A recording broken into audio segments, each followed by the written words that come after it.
the Gentlementor. Ooh, binga, binga, binga, binga, binga, binga. Hey, hey, hey. Christopher. What? Christopher. You're gonna have to. There you go. You're unmuted now. Hello there. Hello. Man, you and Tim both wore your plaid, man. I should have wore my plaid. What's up with this? This is the You man. don't have any tinsel, so you've gone with a virtual Christmas. There you go. It's a real Christmas, This is itchy. Got a footsie. It's itchy. Nobody It's likes itchy. that. Let me just say welcome everyone, one and all, everyone who's here live, anyone who happens to be watching early in the live stream. Welcome to the Gentlementors Christmas party live on Zoom. Da da da da da. Welcome, welcome, welcome, one and all. Do you want to? What do you want to do first here, Mark? You're kind of the master of ceremonies. I'm just the guy that talks the most. Well, I'm gonna throw up this graphic here. So I think the first thing we need to do. Oh yeah, and I've already done this to set the right example. And Doug has already done this, but I think what we need to do is we all need to take a look at this graphic and change our name based on what our elf name is. So basically, you can read there your first name, the letter of your first name, and then of course the month you were born. So if you just click, I think if you click on your name, you can. Let's see, that comes up rename, and then you can just rename your actual name. My mom made this homemade Chex Mix. If anybody's like hungry or anything, wants, happy to share. Thanks. It is the season of giving. And you just given me the worst name. Look at that.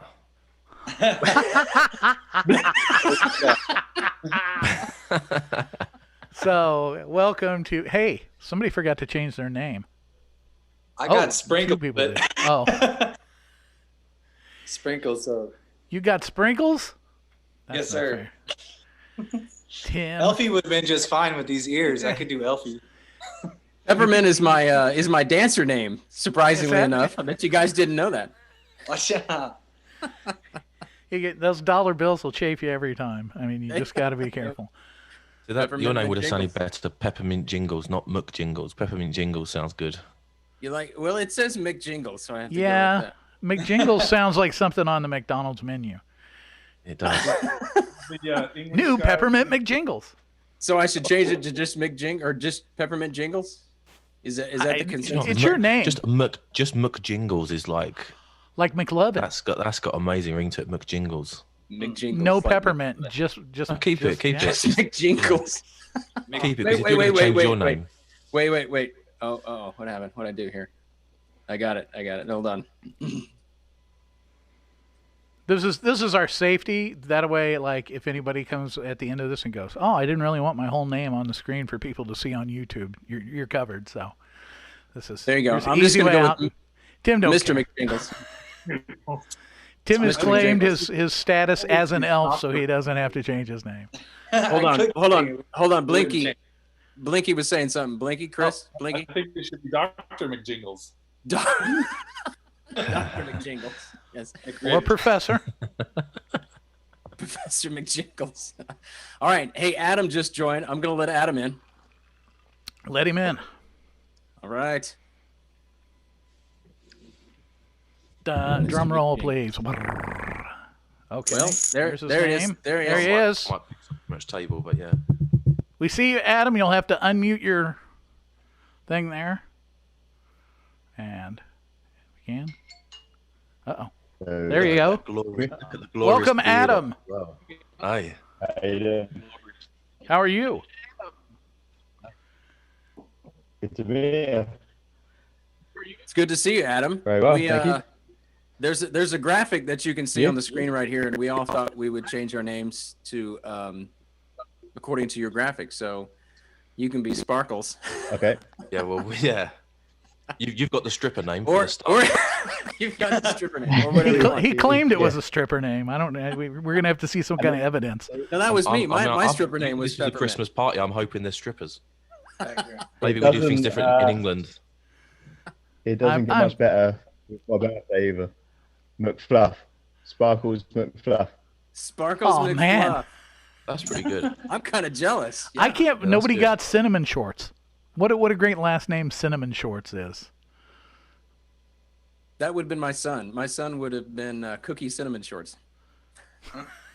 That is a stripper name. That is definitely a stripper name. Yeah. That's hilarious. Yeah, Cookie. Yeah, definitely. Also, I my clicked- mother-in-law's. That's right. Your mother-in-law's name was Cookie. Was Somebody was breaking up there saying something. Was somebody did saying too. something? Anybody? Well, welcome to the party. All right, let's start with Adam. Adam, since you're the last one in so far, tell us about you. Where you at? Where are you from? What do you do? I'm from the UK, Southampton more specifically, and I'm an artist. A very It's, talented artist. Yeah, he is. Yeah, I mean, I regularly keep in touch with Adam on Twitter, like with his artwork and stuff, and yeah, it's just some of the. It's interesting because some of the people that Adam does artwork of, like the individuals, like the political figures, the musicians, it's like I want to buy everything that he does because everyone, every single person is like, yeah. What was the one you did recently? Tucker Carlson. You did one of him, didn't you? Yeah. The Sinatra one was amazing. I like that one a Yeah. lot. All right, thank so you. I'm at a loss here. Adam, where can I find your stuff at? You have something online? Yeah, AdamBrimsonDesigns.com. That's my website, my store. But really, a lot of my stuff is done through Twitter. That's what I spend the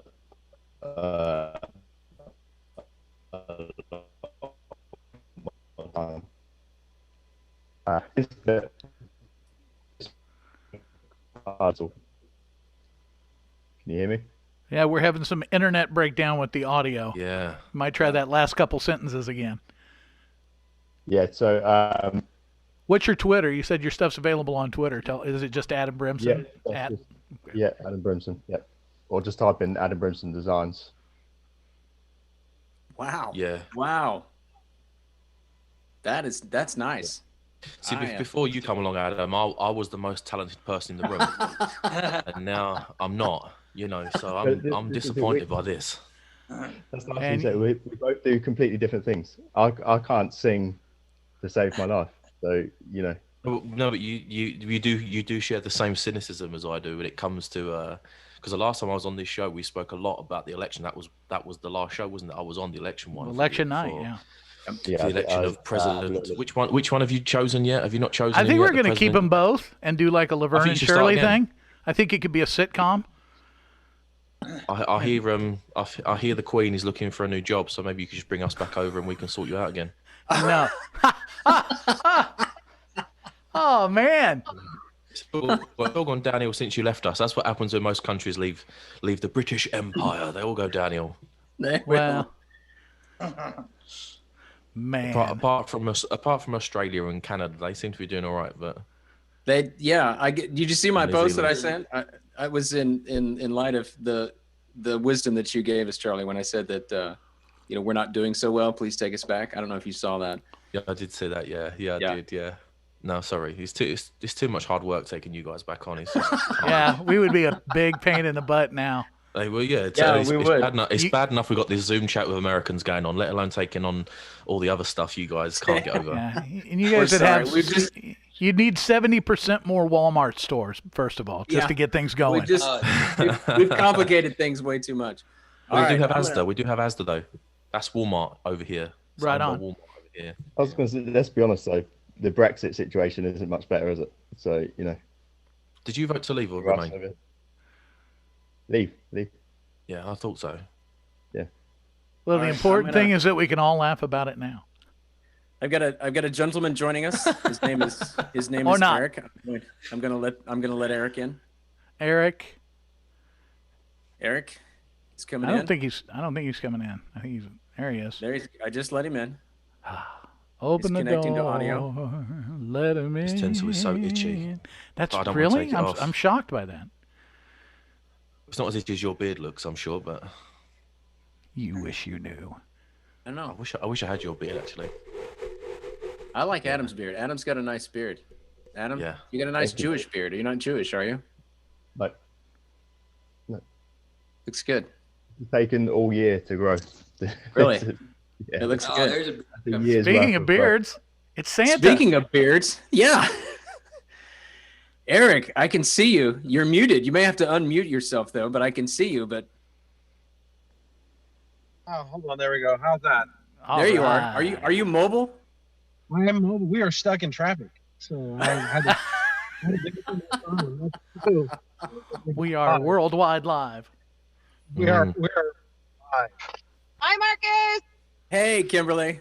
Eric is my friend. We've been friends for, I don't know, 30 years or so, 30, 40 years. I don't know. Since we were like 18. Yes. Yes. And he hasn't got bored yet. And he hasn't got bored of me yet. He still keeps coming by every once in a while. That's right. Oh But man, that is a nice hat, Eric. I appreciate that. That's nice. Thank you. Well, I was trying to be festive and mobile at the same time. Very I nice. planned on being under the tree and very lit up and all this, but now it's just road rage is all around us.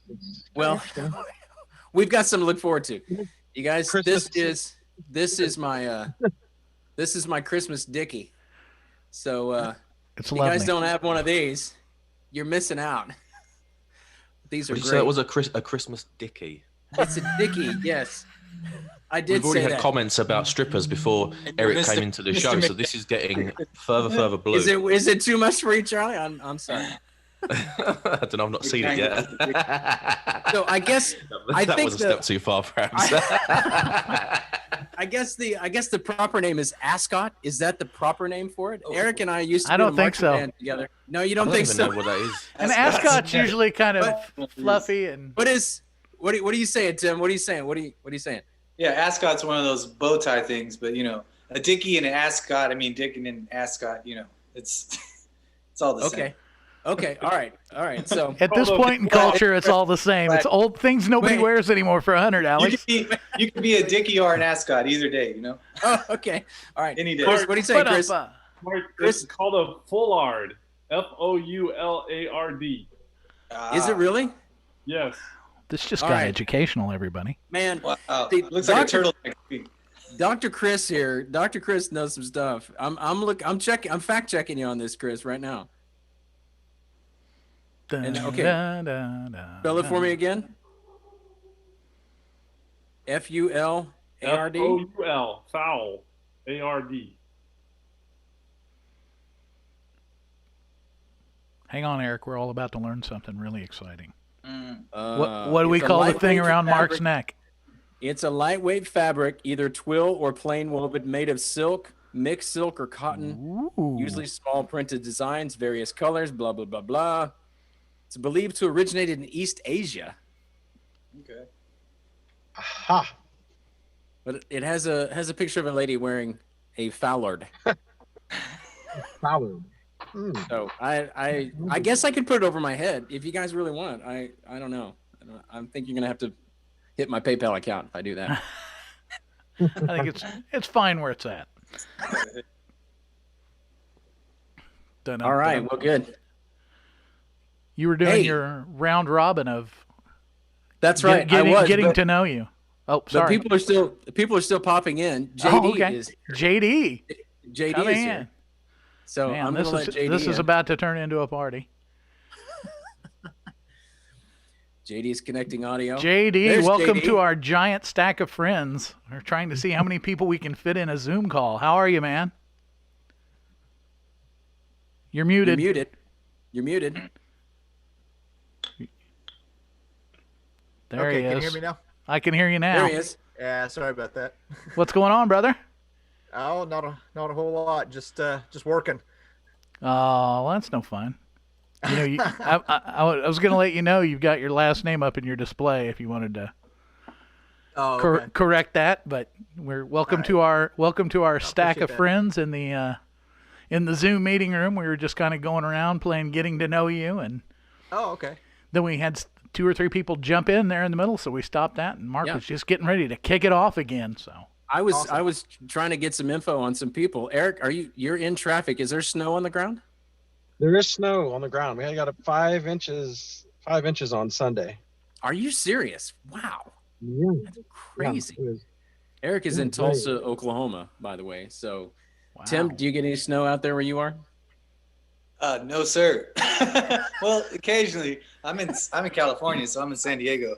That's why I ask. I mean, you can see when it happens, it's a miracle. It's like, oh my gosh, look at this. All right, Tim, you got the floor. Tell us a little bit about you. You're in San Diego. What do you do? Tell us about you. So on here, on my Instagram, I started that one, Spiritual Jaywalker, mainly because I started writing a book called Life on the Edge and the Love of God. And it's basically based on some spiritual experiences I had and through drugs and alcohol. I'm 4 years and 4 months sober today. Thank you. Yeah, it's the best life, man. Best decision I made. Good for you, man. Good for you. Yeah, a lot of tumultuous stuff in the past. So grateful to be here. Grateful to see you guys. It's good to have you with us. We're glad to call you a part of our kinship, so it's nice to have you. People in a Zoom meeting. All right, Chris, Blinky, tell us about you. Unmute yourself. Blinky McSnowball, you're on. He doesn't know Blinky it's there. He is. Tell us your story. How long we got? We'll give you 3 minutes at least. Oh, I don't know what to say, Mark. You didn't give us like this pre-formatted interview. No. I can make something up for you if you want. Yeah. Yeah, that'll be awesome. This is Blinky McSnowball.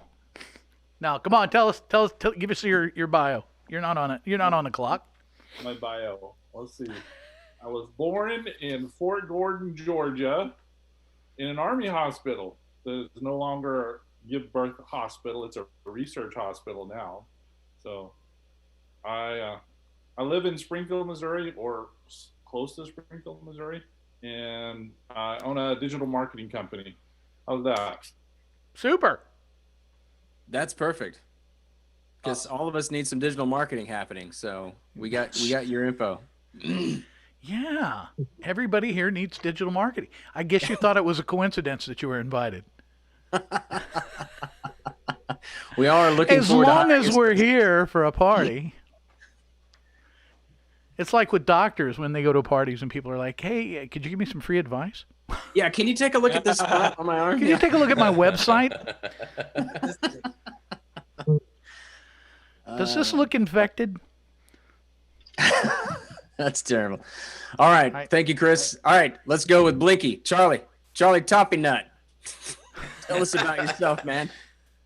Okay, right. I'm Charlie Sansom. I'm from the UK. Little county, well, not a little county, but a county just to the east of London called Essex. And I've been a singer and a DJ for the past 10, 11 years. Got a few songs on Spotify. A little plug there for you guys. You want to go and check out some of my tunes. And I'm also... Say that again? I sent out a link, by the way. Oh, did you really? Yeah. Aren't you kind? Yeah. And I'm an aspiring politician as well. I'm up for election in May 2021. Was originally going to be for one council, but now it's going to be for two, all on the same day. Conservative is, the British version of republicanism. I would guess that's the closest thing you can really call it. So yeah, conservative entertainer. Not very many of those in the UK. I can tell you that for free. Not many of them here either. No.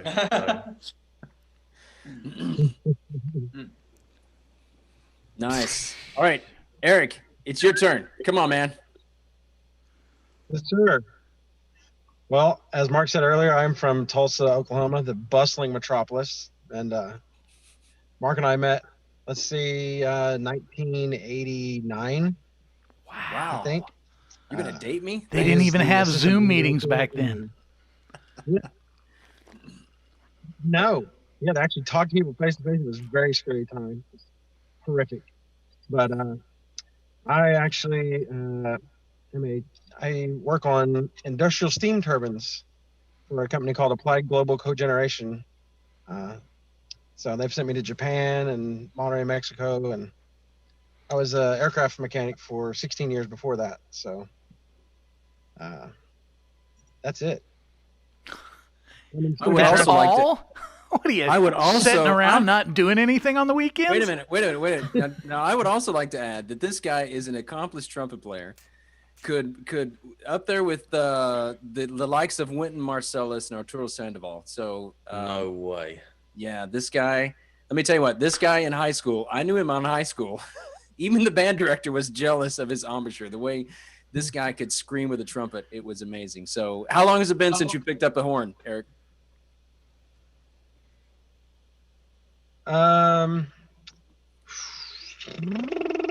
Actually played something meaningful, probably 5 years. Wow. And he does a mean Elvis impersonation as well. Right? Oh. Are you guys ready? Are you guys ready? I think we got to have it. We got to have it. We got to have it. Come on, Eric. Let's do a Christmas Elvis. Let's do a Christmas Elvis. Let's do it. I'll be home for Christmas. You can have only. Oh man. Have snow and mistletoe and presents on the tree. Yeah, that's it. I'm getting tingles. I like it. I like it. Nice. Like remote. Yeah, nice.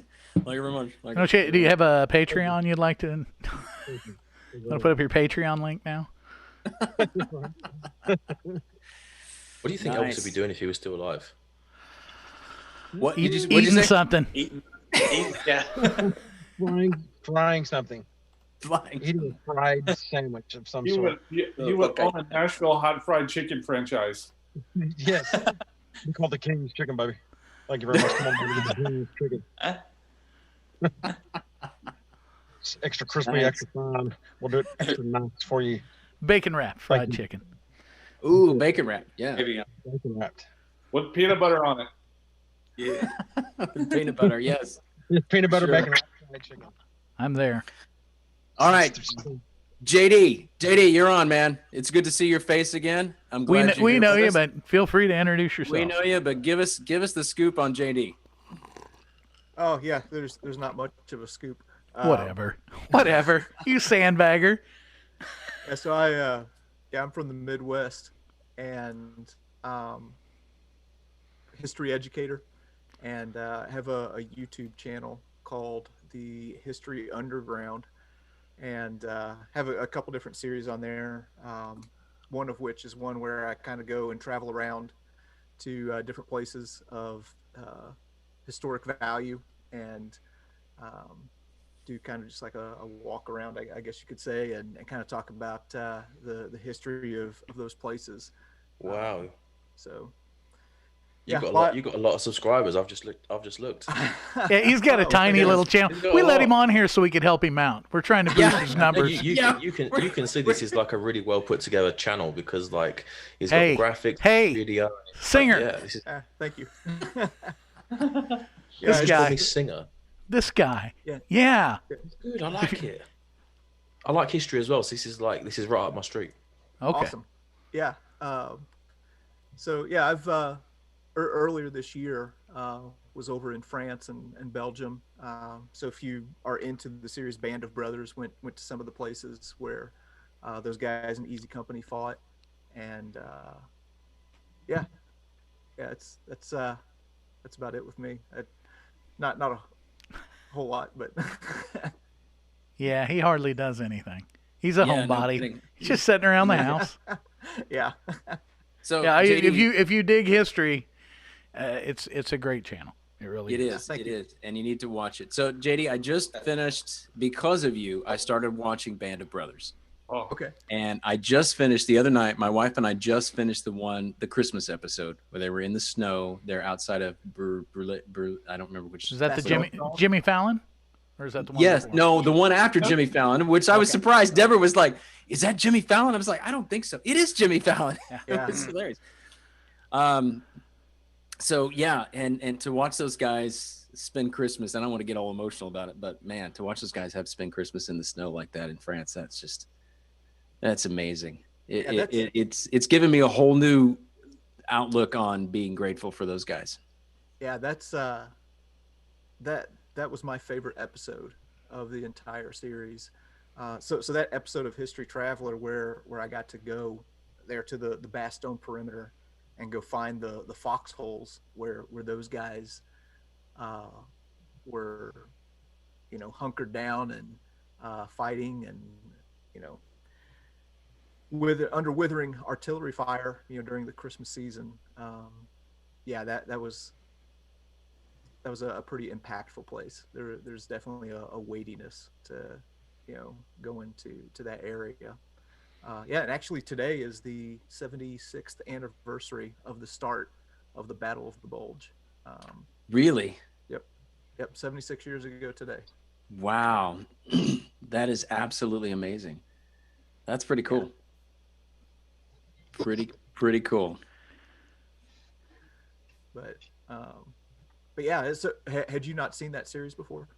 I have not. And Okay. when we were talking a few weeks ago, and you were talking about it, and the guys at Curhi and Easy Company and all that stuff, I'm like, I need to watch this. And I didn't know. You didn't warn me that it was produced by Spielberg and Tom Hanks. And I was like, wow. Anyway, well done. So I'm about halfway through it right now, and I can't wait to finish it. So it's good. It's heavy. I can only watch, one episode a night, and then I'm like, okay, I got to take a couple days off, and it's like that. It's like that first half hour. That first half hour of Private Ryan has that intensity level. It's like probably 2/3 of each episode is like that. It's just like, how much more can you take before you break? Yeah. And it just builds and builds and builds. I just finished it too. I tried to cram it all in before we had JD on, so I would have something to talk about. I didn't quite make it. I finished it the other day, but compelling, at least. Yeah. Nice. So if you just finished that episode where they're in Bastogne, I'm not going to give anything away, but within the next few episodes, you're about to be hit in the face with a 2x4. Ooh, okay. All right, Chris, you are nodding like you've seen this. Have you watched Band of Brothers? Yes, I've watched Band of Brothers all the way through 3 times, I think. So wow. I love the series. Of course, I've been to Bastogne too as a kid. Oh, awesome. Stood up, walked in the museum, got on top of the top of the museum, spit off the top. Wow. The museum is shaped like a star. So you can go to all of the different star points, and in each place there's views of the battlefield. That is so cool. Who was that? I heard a voice of someone. Who was that? I don't know. I keep hearing a woman's voice coming in somewhere. Okay. All right. So speaking of women, I have our first woman that wants to join. Should we let her in? We're letting women into this? Should we? I think we should vote. This is. You think we should vote? This is like the dude club. A's and A's. What? Who said it? Who is it? Who is it? Christian? Yes, it is. I guess for a minute. For a minute. All right, I'm letting her in. Here we go. Oh, we can get a different perspective, maybe. There she is. Definitely better looking than any of us. Christian, you're one of the only ones here without a beard. And you're muted. You'll have to turn on your microphone. We'll come back to you. Here we go. I'm sure you hear me now. I don't live alone, so there are noises, and I will leave if I need to. Well, we've all voted that we're only going to allow you in for a little while because this is a man thing. But we're like, hey, okay, we're going to let you in. Okay. That's what was being discussed. That's all right. I can leave anytime. You're the momentary hostess. Our Instagram post did not state anything about being, only men can join. Thanks for that. Appreciate that. Didn't. I want to share. I don't want to be stingy. Yes, I appreciate that. It's Mom's homemade Chex Mix. You got to share. I like it. So here we go. Let's play a quick game because I'm gonna throw game out, time. I'm gonna throw out some prizes, guys. I'm gonna get serious about having a party here. It's a Christmas party. So I'm gonna throw out a $10 gift card for the winner of this game, a $10 Amazon gift card. I'm gonna throw it out digitally. Digital gift card because I'm not mailing anything. I do have one gift that I'm gonna have to mail out here when we get to that point, hopefully. So let's play a little game. Let's play the naughty list. All right. And so this is how this is going to work. Get in here, Charlie. This is going to be good for you. Now, Eric, this is going to require hands. So if your wife's in the car, you either want to let her do the. I guess I need to be careful what I say. You need to let her either drive or something. I think she's driving. Is she driving? Is she driving or are you driving? Eric, are you driving? She's driving. Oh, she's driving. Okay, good. Then I don't have to worry about that. All right. She's driving. I have. Yeah. Okay, good. So here's what we're gonna do. So everybody's gonna hold up 10 fingers like this in just a moment. You don't have to hold them up just yet. But I'm gonna read off some things, and then if one of these things apply to you, you're gonna bring a finger down naturally. Oh my gosh. If one of those things apply to you, and whoever's left with the last finger is going to be. And be careful which finger that is.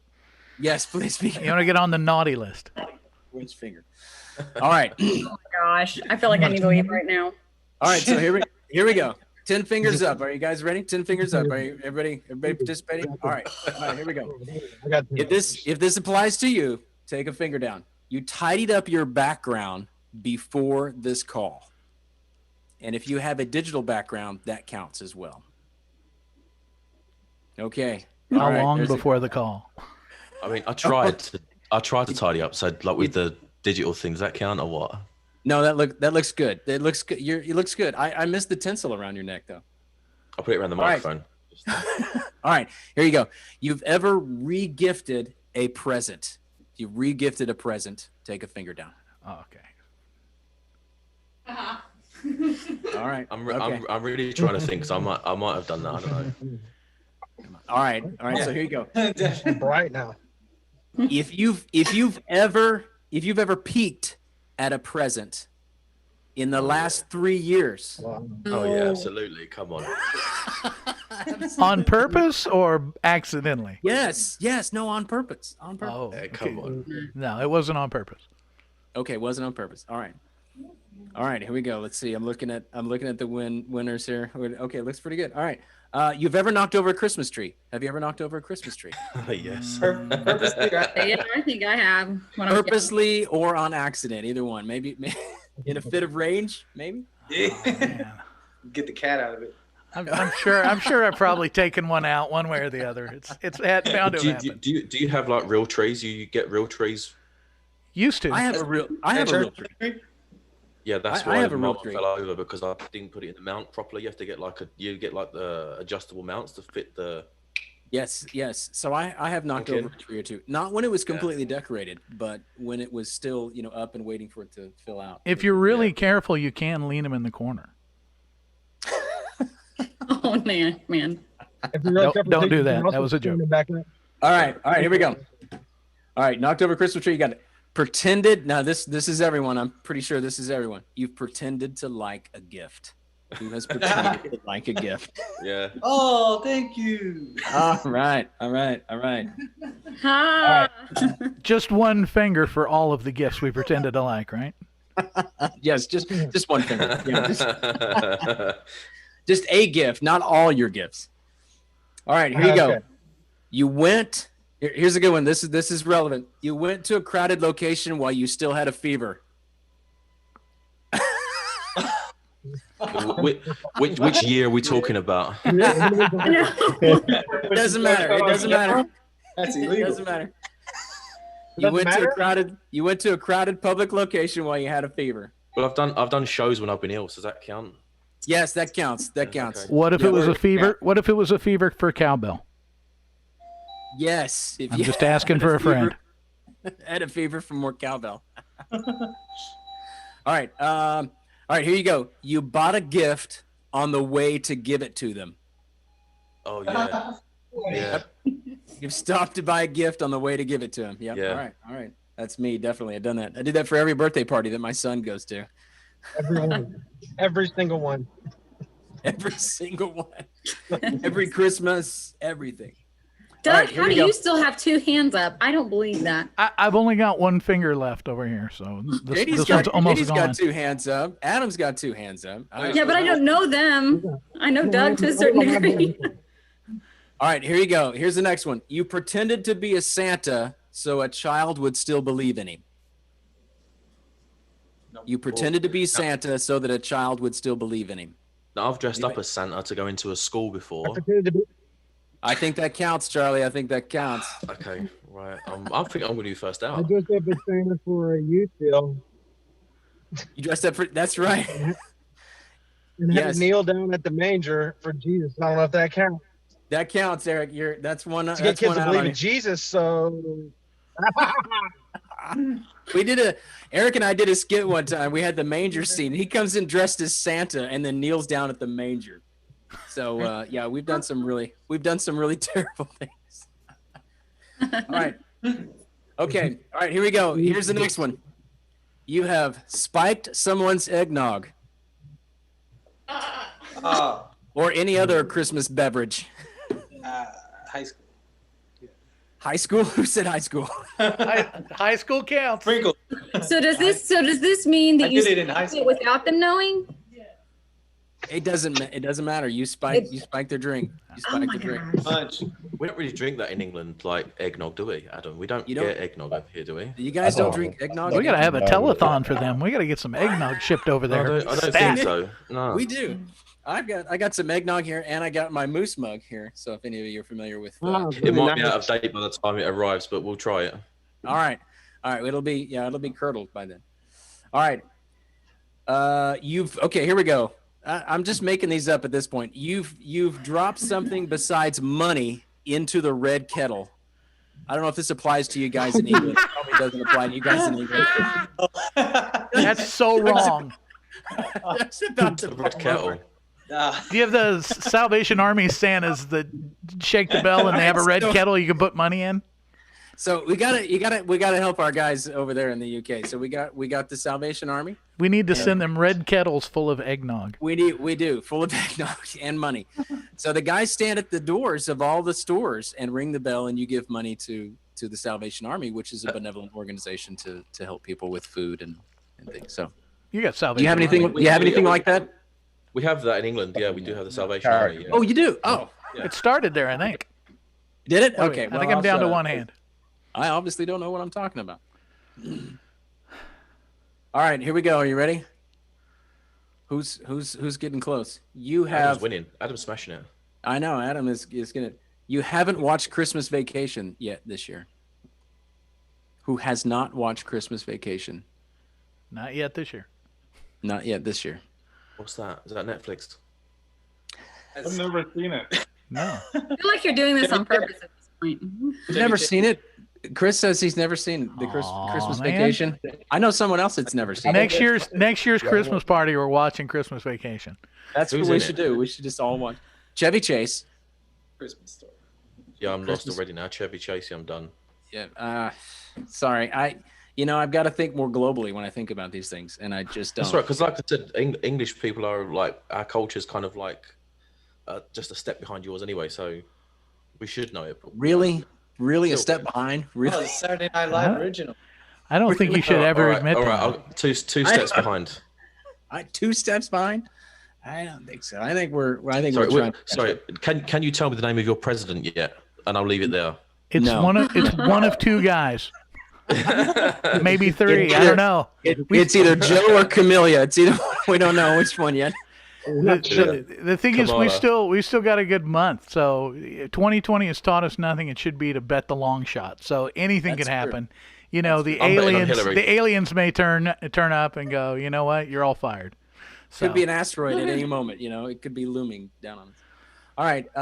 Who has refused to wear their mask somewhere where you should have been refused or should have been wearing your mask? You refused to wear your mask somewhere where you should have been wearing it. So can we clarify that? Like, can we? What, you want to make excuses? Refuse to wear it, or you just take it off? You just like didn't wear it, or you like militantly like rebelliously went in without it. He just said went in without it. So yes, you took it off when you should have had it on, or you refused maybe you to wear just forgot, like my wife does every time she goes in the store, and it was like, I got to walk all the way back to the car. I'll just chance it. So. I can guarantee Adam has not done it anymore. Finger down. What was that, Adam? Yes. What was I that? put my finger. If I don't wear a mask, I just put my finger down. Yeah.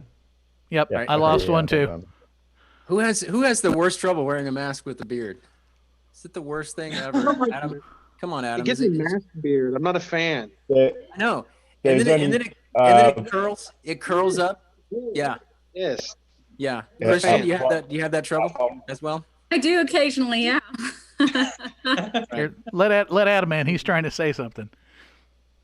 No, it's just at the beginning of this kind of I don't know, maybe in April, May.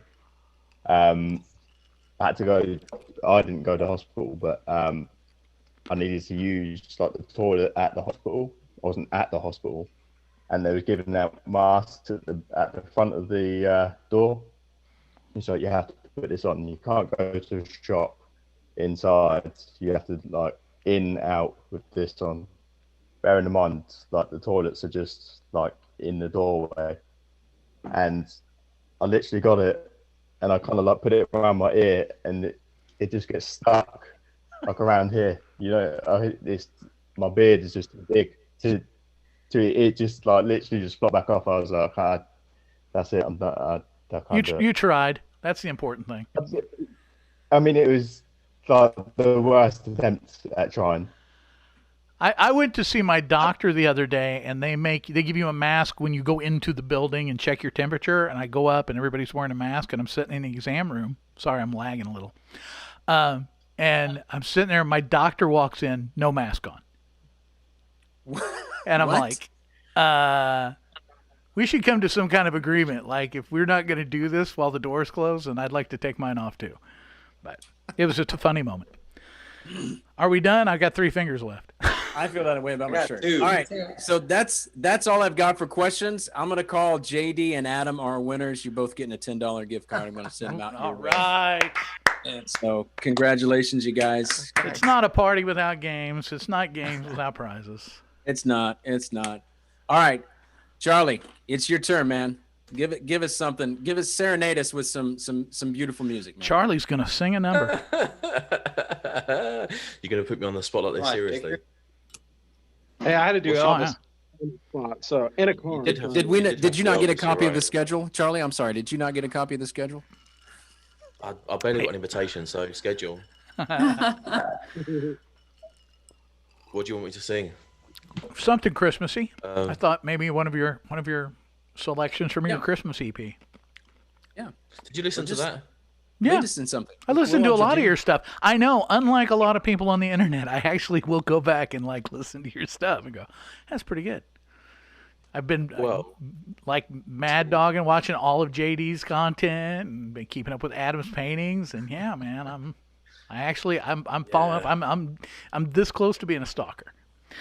Hey, I actually thought I took that EP offline.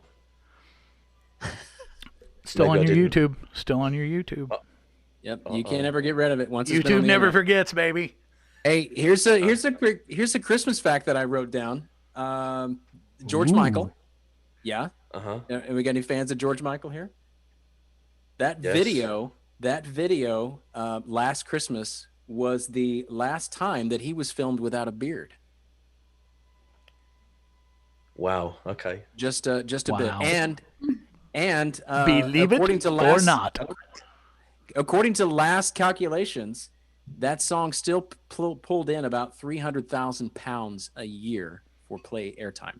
So there you go. Yeah. That would Even- be even- that song that I told you about. Which one? What's that? Which song was the name of the Shoot the song? dog. Remember No, not Shoot the Dog. Last Christmas. We're talking about Christmas stuff, man. Let's Shoot the Dog. No, Come on. but you brought up George Michael. I'm just saying. I'll shoot Come your on, eye out. Relax. Who said that? Who said I'll shoot your eye out? Don't shoot your eye out. Don't do it, man. All right, you're on, Charlie. Hit it. We'll sing along with you. Come on. Okay, right. Have yourself a merry little Christmas. Let your heart be light. From now on, our troubles will be out of sight.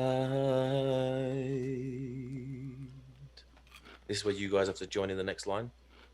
Yeah. Okay. Through the years. We'll be The lag is making this sound so We bad. don't have any lyrics. So. There's a If there's a the little bit. fates allow. Oh, you want me to carry on? From now on.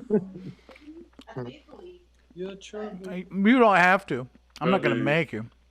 It's just going to ruin Christmas. Yeah. Okay. Afterwards, I'll be crying. Okay. Well, that's okay. All right. That's all right. Thank you, Charlie. Thank you. Thanks, Charlie. We appreciate it. Good We job. appreciate it. Check we are out just Charlie's records and tapes available on YouTube, not- even though he's YouTube. not aware of it. Much better than any of us have put out here. You know, it's funny At you the mentioned tapes because a little while ago I was clearing out a few cupboards at home and my little girl came across a cassette and she said to me, "What is this?" And I said, "That is what we used to listen to music on." And she said, "What? You can get Spotify on this?" Oh, that's great. Yeah. That's hilarious. You just got to keep that leader wound up. Yeah. All right. I'd love for somebody to share a Christmas memory with us. Who wants to share a Christmas memory? Come on, somebody. Take your turn. Share a great Christmas memory with Favorite us. Christmas memory? Tradition? Favorite Christmas memory or tradition? Yeah. Somebody take it. Okay. I'll go. right. I remember Eric, hold on. Sprinkles here. Okay. Go ahead, Tim. So I was born 1980, so they had the best toys, I think, then, right? We had G.I. Joes, Transformers, all the cool stuff was coming out. You could get the action figures. So I had prayed. I remember asking Santa for the spaceship because G.I. Joes had made it to space at that time. So they had the full spaceship, and you could have everybody in there playing. And it was at my grandfather's house. And my grandfather, we always had the tradition where, the game would be on, everybody's drinking, we're having a blast. It was, I think, Cowboys and what is it now, the Washington football team. And so, man, it was just a rad day, and I actually, the gift box was huge. And I was probably 5 years old, but it was gigantic. It was like as big as a tree, as far as I remember. And, I had all my little guys, and we used to set them up in the backyard, the action figures, because they were about that big at that time, the G.I. Joes. And I had that air pump rifle, and I could shoot the guys. The 80s, man. You could shoot stuff, you could build tree houses, and it was a blast. So yeah, that was one of the coolest times. That was one of the coolest Christmases for sure. Shooting G.I. Joes and pulling the I think the Barbie heads off my sister's toys. Right on. Yeah. We got somebody on the chat here who's agreeing with Tim's analysis that those were the best toys. So you've got someone in the chat that's totally with you. And of course, we discussed this the other day, so you know I am. Amen. Yeah. 100%. 80s toys are the best. Eric, you were going to share something. Go for it, Eric. Okay, you remember when Return of the King came out? Was it Christmas time? You remember this? I do, yes. You invited me over. Sometimes be careful when Mark invites you over for marathons. She's like, "Come over, we're going to watch Fellowship of the Ring, The Two Towers, and then go watch the midnight showing of Return of the King. And I'll make Scottish eggs and all." Yes. So 74 hours later, but it was snowing, and when we left to go to the midnight show, it was actually that was pretty fun. I had forgotten that was our Christmas tradition was to go see in the Lord of the Rings trilogy when that was out. Yeah, that was very fun. We watched the first two back to back, so it's like 6 hours with the films. Then go at midnight to watch. Go to the midnight showing, and that was on a Thursday night too? We had to work the next morning. Yeah, I had to work the next day, so 3:30 when I got home and got up and went to work the next morning. Yeah. Nice. Nobody's seen that once. Lord of the Rings once. The film series in total. I don't think I'd ever watch it again. You don't think you would? I don't know. I like Game of Thrones, which is kind of similar, but I guess in terms of like theme. But yeah, I've only watched it once. I remember watching it when I was a kid. Yeah. But we have started the the trilogy thing and never made it through it. I bought them for my wife because she wanted them, and we've started so many times. I've seen that first movie way too many times. Tim, did you say you see him twice? Is that what you were saying, Tim? Yeah, I go through, we read the books and I just love that series. The movies were great. The books were amazing though, because you could really get in the adventure, kind of make up. And then you saw Smeagol on the screen and it was a trip. My precious! And that was just amazing. JD, when are you going to have some stuff on, on the history about Lord of the Rings? Come on. You going to visit any of those places? So Yeah. I would love to go to New Zealand. I'm you guys are sitting here talking about not making it through the series and you've seen it once or you've seen it twice. I would be embarrassed to say how many times I've watched that. Do it. Do it. Say the number. Oh my gosh. It's more than 10 for sure. I'm right there with you, man. I'm right there with you. I was a huge fan of the books whenever I was growing up. I've read the books, a couple times through. As a matter of fact, whenever I was in high school, we had a class called Trilogy, and throughout the semester, we read through the trilogy of the Lord of the Rings. And I'm such a big fan. I ended up getting the award that year for the trilogy class. So yeah, I was huge Lord of the Rings nerd. So I would love to go to New Zealand and check I would it out. too. That would be Visit Hobbiton. Yes. Yes. Yes, I would love that. All right, who else has a Christmas tradition or memory you'd love to share? Come on, somebody. I remember when I got a Nintendo 64. Do you remember that thing? Oh, do I? Yeah. Yes, sir. With the best game of all time, loaded in Goldeneye. Yeah, absolutely, Goldeneye. Yeah. You mean Goldeneye? Back then. You meant to say Goldeneye. You meant to say. I did say Goldeneye. If you let me speak, Douglas. Oh man, them's fighting words. He picks on me. I feel bullied every time I speak to him. Like a 20-pound booger. That game was like the solidifying thing for me. It's like Pierce Brosnan being the best James Bond. I think without that game, I disagree. But it was the best James Bond game, but he was not the best James Bond. No, sorry, Charlie, you were so close to being right. No prize on this round. Should we talk about Star Wars and wind Mark up for the next 2 hours? Oh no! As we're talking about films, let's wind him up a little bit and talk about Star Wars and how much better than that is than Star Trek. Oh, come on, man. We're gonna fight. Now we're gonna fight. Hey, can we just have peace on Earth at Christmas? Yes, peace. Who was talking? Who was saying it?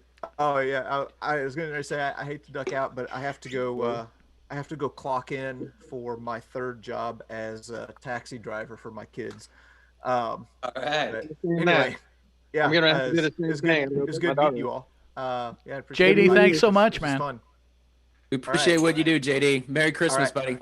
Yeah, you too. See you later. Hey guys, I'm gonna leave too. I'm gonna go my brother-in-law's birthday party. So thanks for Wow. Worst Thanks, excuse Blinky. ever. I know, isn't it awesome? Merry Christmas. Bye, y'all. Thank you. Thanks for coming. I'm gonna have to leave. I just got bit by a shark. Jaws is a great movie too. No, I don't like that one. Jaws, that's one of the best. I'm just going to be a wind up all night now. I don't like Jaws No. either. Well, ain't got no sharks in England, mate. We've got no shark. We've got no You shark. guys are Wow. so opinionated. What else? Anybody else got some Christmas memories you want to share with us? I had somebody in the chat, and I asked them if they wanted to share something, type it in, and they said bye. All right. Sure wasn't I my said son. I'd share it. Yeah, everyone's leaving. That's right. And then there were Because we seven. lost JD. He's probably the most educated of us all. Yeah, no Am I surprise he allowed left first. Am I allowed to ask a question? I Just don't kind of know. in Like one. Okay. one. No, it's on Mark's thing about memories. I was thinking me and my roommate were sharing a story with our landlord when they came to drop by about one of our Christmases. And I remember one, and it just brought to the forefront of my mind. One of memory that I remember is when I was younger, we weren't that, and so we were blessed by our church community, our friends or whatever, with gifts for Christmas because we weren't going to have any. So that one stuck out in my mind. It's one that I remember, and to think how far me and my family have come since then. That's just something that I remember, and I know particularly grateful for in the last couple of days, because I hadn't really thought about that for a while, but I remembered that all of us got like our own orange and our own apple, and we had board games that they brought over, but that was a huge deal for us.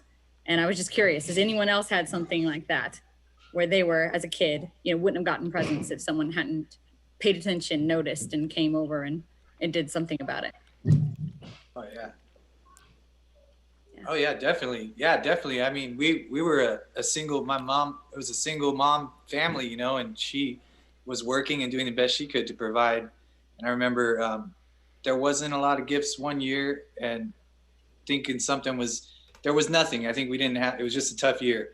And then I found something out on the porch in the front, and it was just such a beautiful thing. And yeah, we went through the welfare and food stamps and having those meals at school where you had to have a little card to get the meal and all those things. So yeah, it's a blessing. It's a blessing to be alive today. It's a really beautiful thing. If you can breathe, you're doing good. Amen. Man. Well, I'll Who share else? a story. Adam didn't do a special. Did you have a memory or Christmas memory or tradition or anything you want to share, Adam? Not, nothing that comes to mind. No, sorry. Okay, no pressure. Just wanted to give you the opportunity. Sometimes in the Zoom, everything gets going kind of fast, and want to make sure everybody gets included. Mark? Yeah, I do. I want to share one of my favorite Christmas memories. Share it. Okay, so here it is. So I many years ago, as a few of you may know, I was a youth pastor, and we had a youth group in northern Missouri, and Doug and I were entertaining some high school students on a weekly basis, entertaining and hopefully sharing the gospel with them. One time I had this great idea that I thought, hey, you know what? Let's really tell these young people what the nativity really looked like. And so I thought the best way to describe that was by literally blowing up the nativity. And so we made Play-Doh sculptures of the donkey, the wise men, the manger. We made the stable out of like popsicle sticks, I think. And when we built them out of Play-Doh, we actually inserted M60s in them, I think, or some of the big fireworks or whatever it was. And we had the manger scene out on the table, and I began to explain to them how Christ's entry into the world was not as glamorous as some of these manger scenes that we've seen. First of all, one of the things was there really wasn't a stable. It was really a cave. And so we blew it up. We lit it, and pieces just went everywhere. And then we talked about how the wise men probably really didn't show up until Jesus was probably a toddler, probably 3 or 4 years later. So we blew up the 3 wise men. We lit the M60s that were in them. They exploded everywhere. And if you want to know how to get parents involved in their children's lives, just send them home from church telling them the preacher just blew up the nativity. And that was exactly you get phone calls all week. That was exactly where I was going with that. I had received phone calls until after the new year about parents completely irate that I would blow up the nativity scene like I did and completely ruin the experience of Christmas. And Eric, I see you laughing because you know I ruined an experience for children too. I told them that Santa wasn't real. And I had parents calling me for weeks going, "What are you doing? I have been trying to get this lie back for my kids for years." And now I all of a sudden said that Santa was retired. And I did that in a puppet show one time. I'd forgotten about that, but I saw you laughing and it made me go, oh my goodness, I'd forgotten about that. I did that also, yeah. So yeah, that's one of the great Christmas memories that I got to enjoy, blowing up the nativity scene. So we didn't blow up baby Jesus because baby Jesus was real, but we blew up the wise men and the donkey, because if you imagine, wait a minute. Okay. If Mary rode a donkey, think about it. Now everybody think about it for a minute. If Mary rode a donkey from Jerusalem to Bethlehem, 9 months pregnant, is that possible? I think So- you've got to go back a little bit further in the story to work out what's possible or not, you know. The Hey. atheist in the room needs to say Hey, something. hey, Anyway, I just don't think a 9-month Christmas. pregnant woman. I like that. I They've don't- just asked that. Just think you've gone straight past me. It's like, yeah, we're not going to listen to this rubbish. We believe in the word of God. This guy is going to be, muted in a second. Yeah, I see. That's great. That's yeah, fantastic. mister. It was All a right. great day. Only seconded by the time we threw cooked spaghetti on him in the dark. Oh man, that's another story. That's You want to another make a story. group of teenagers mad? Turn off the lights and throw cooked spaghetti on them. They'll never forgive you. All right. I say, Frozen hot Doug. dogs. What's that? I said, or frozen hot dogs with holes drilled through. Roasted, holy That's weenie. another show. That's another Yep. show. Holy The weenie. Holy Weenie Party. No, Or a that's bag of another- soap. Bag with soap in it. Or- Doorknobs. you know? Get your Christmas sack of doorknobs. Man, that's brutal. That's brutal. Yeah. All right. All right, Doug, are you ready for the movie? Are you ready for the movie thing? Are do we having a another movie? prize. Let's do are the we doing movie. the movie game? Are you guys ready Let's to play? Here's a movie game. This is a Christmas movie game, and we're gonna listen Christmas movie to. game. I'm gonna play you quotes from. Hopefully, I don't know. Charlie and Adam, you guys will have to forgive me. I don't know what famous or popular Christmas movies you have, so we'll do our best. I'm gonna play audio If it's clips. Home Alone 1 and 2 will be okay, I suppose. What? I've got a prize. I've got a prize. Mark So actually has. We have a prize for Oh, this. another one. This I might- is Doug's been hitting me all week to want this, but I have a box of Scotch whiskey here, a sampler box of Scotch whiskey. Glenmorangie too. It's Yes, from Glenmorangie, different Scotch whiskey. So if you were unable to receive this in the mail, I don't know. I'll give you an Amazon gift card instead. But here we go. Here's a prize. Gift that keeps on giving. so What's that? here's the gift that keeps on giving. giving. Yes, All year, Clark. all year. Or at least for a week. It'll at least get you through Christmas to New Year's. So Now, I'm don't you gonna. go falling in love with it, Clark, because I'm leaving it when It's I take it. it's when I'm leaving. important that we should say too that this game is primarily aimed at anyone who's listening. I don't see that we don't have a ton of concurrent viewers right now, but if you're out there listening or watching, you get first chance. So when we play this movie clip, I'm going to wait a few seconds to see if we get a response in the chat. If no one responds in the chat, then you guys can fight it out. So keep tally of your own score for how many you get right. So for everybody ready, and hopefully these are all ready to go. So here is and I didn't do the generic ones like every time a bell rings an angel gets his wings or you'll shoot your eye out. It's not in here. But hopefully the movies are all popular enough that you will recognize these. So here we go if you're ready. And I know I am. All right, I'm ready. Well, I don't know what to say except it's Christmas and we're all in misery. Well, I don't know what to say except it's Christmas and we're all in misery.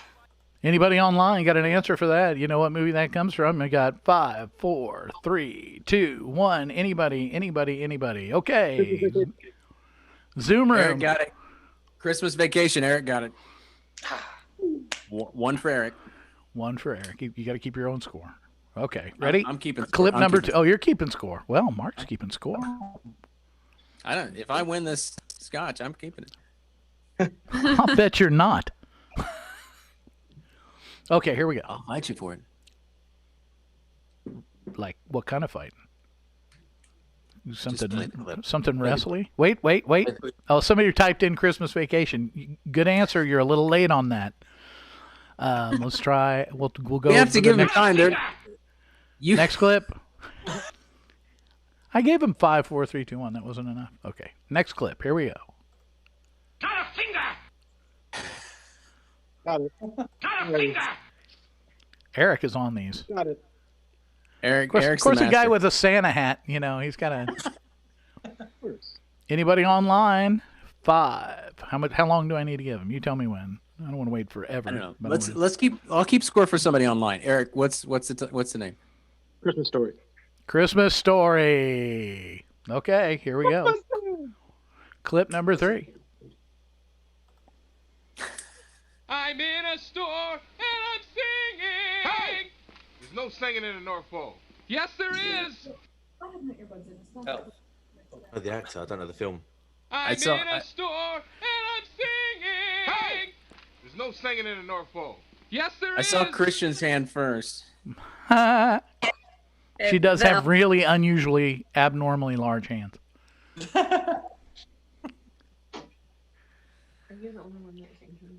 What's the movie? What's the movie? Oh, sorry, the elf. All right. It was Elf. Oh, they typed in Elf on the same time here on the YouTube on the chat. Is this the same person? Yeah. They got All Christmas Vacation and they got Elf. All right. So two for our online player. 2 for online. Okay, I don't know who this person is. I don't Do you think either. I could cheat and use Shazam for this because I'm losing? Well, bad. why not? Why not? Nobody said you couldn't cheat. Does Shazam do movies? I don't know. Are you using Shazam? No, He's gonna try. I'm not. I asked if the quote before last was German. Of course, I don't know. Use Shazam. It was German. Here we go. Next clip. All right, here we go. Next one. Yeah, it's the internet. It's always delayed. We'll still count your votes. If you write, you're the only person in the chat, and I may know you. And if I do, then you may have to share the prize with me. But we'll keep track. Oh my gosh. Does that suck? Oh my gosh. Does that suck? Ooh, did I stump the band? Nobody's got it here in the Zoom room. Whoever's on the online chat, if you know that one, it's all yours. No competition there. I don't know it. I don't know it. Play it again. Anybody? Play it again. Okay, one more. Oh my gosh. Does that suck? Can you tell who it is from the voice? I can't even tell who it is. Can I throw out a guess? Throw it. Is it White Christmas? Nope. Ah, okay. One more time. Oh my gosh. Does that suck? Anybody?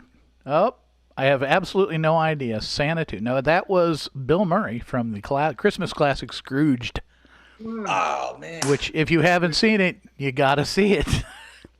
That's been a long time. Charlie's making a list of movies to watch over the holidays. Okay, here comes the next clip here. This is number 5. Where do you think you're going to put a tree that big? Bend over and I'll show you. Where do you think you're going to put a tree that big? Bend over and I'll show you. I saw Eric, and then I saw Tim. Tim's on? That movie sounds good. It is. It's a Christmas classic. Anybody? Online people? Anybody got an answer for that one? That's pretty easy. That's one of the classics that we have referenced a few times tonight. Okay, I got nobody online with that. Anybody want to take it in the room? Christmas Vacation. Christmas Vacation once again. Chevy Chase. Chevy Chase. Chevy Okay. Chase, nice. And we're ready for the next clip. Here we go. The clausometer suddenly just dropped down to 0. There's just no Christmas spirit anymore. The clausometer suddenly just dropped down to 0. There's just no Christmas spirit anymore. Anybody? I saw Eric, and then I saw Christian, and then Adam. Were you? Adam was doing it too. Who's got it? Who's got it? Half and half. What was that? Wait, you want me to go? Yeah, go ahead, Adam. Is it Elf? It is Elf. Elf for Adam. 1 for Adam. Nice. Dun, dun, dun. Okay. Ready with the next. Here we go. Sandy don't visit the funeral homes, little buddy. Sandy don't visit the funeral homes, little buddy. Anybody know that one? Sandy don't visit the funeral homes, little buddy. All right. Anybody online? No, it's not Frosty. We did have a Christmas Vacation a few minutes ago. Anyway. Anybody in the room want to go? Eric? I know. That's Home Go Alone. for it. Home Alone. Home Alone. That's a good one too. All right. Next clip, if everyone's ready. Merry Christmas. Ho, ho, ho. Yep. Merry Christmas. Eric's dominating this game. It's the hat. It is the hat. It's very jingly, you see. It is. The Santa hat's giving him an unfair advantage. He's probably got an earpiece inside it. Hold on. Yeah, we're good. Okay. Well, Eric, it looks like unless anybody else is on it. That would be from A Christmas Story as well. Christmas That Story? is a Christmas Story as well. Yep. Yep, sir. That is when Santa kicks him down the chute.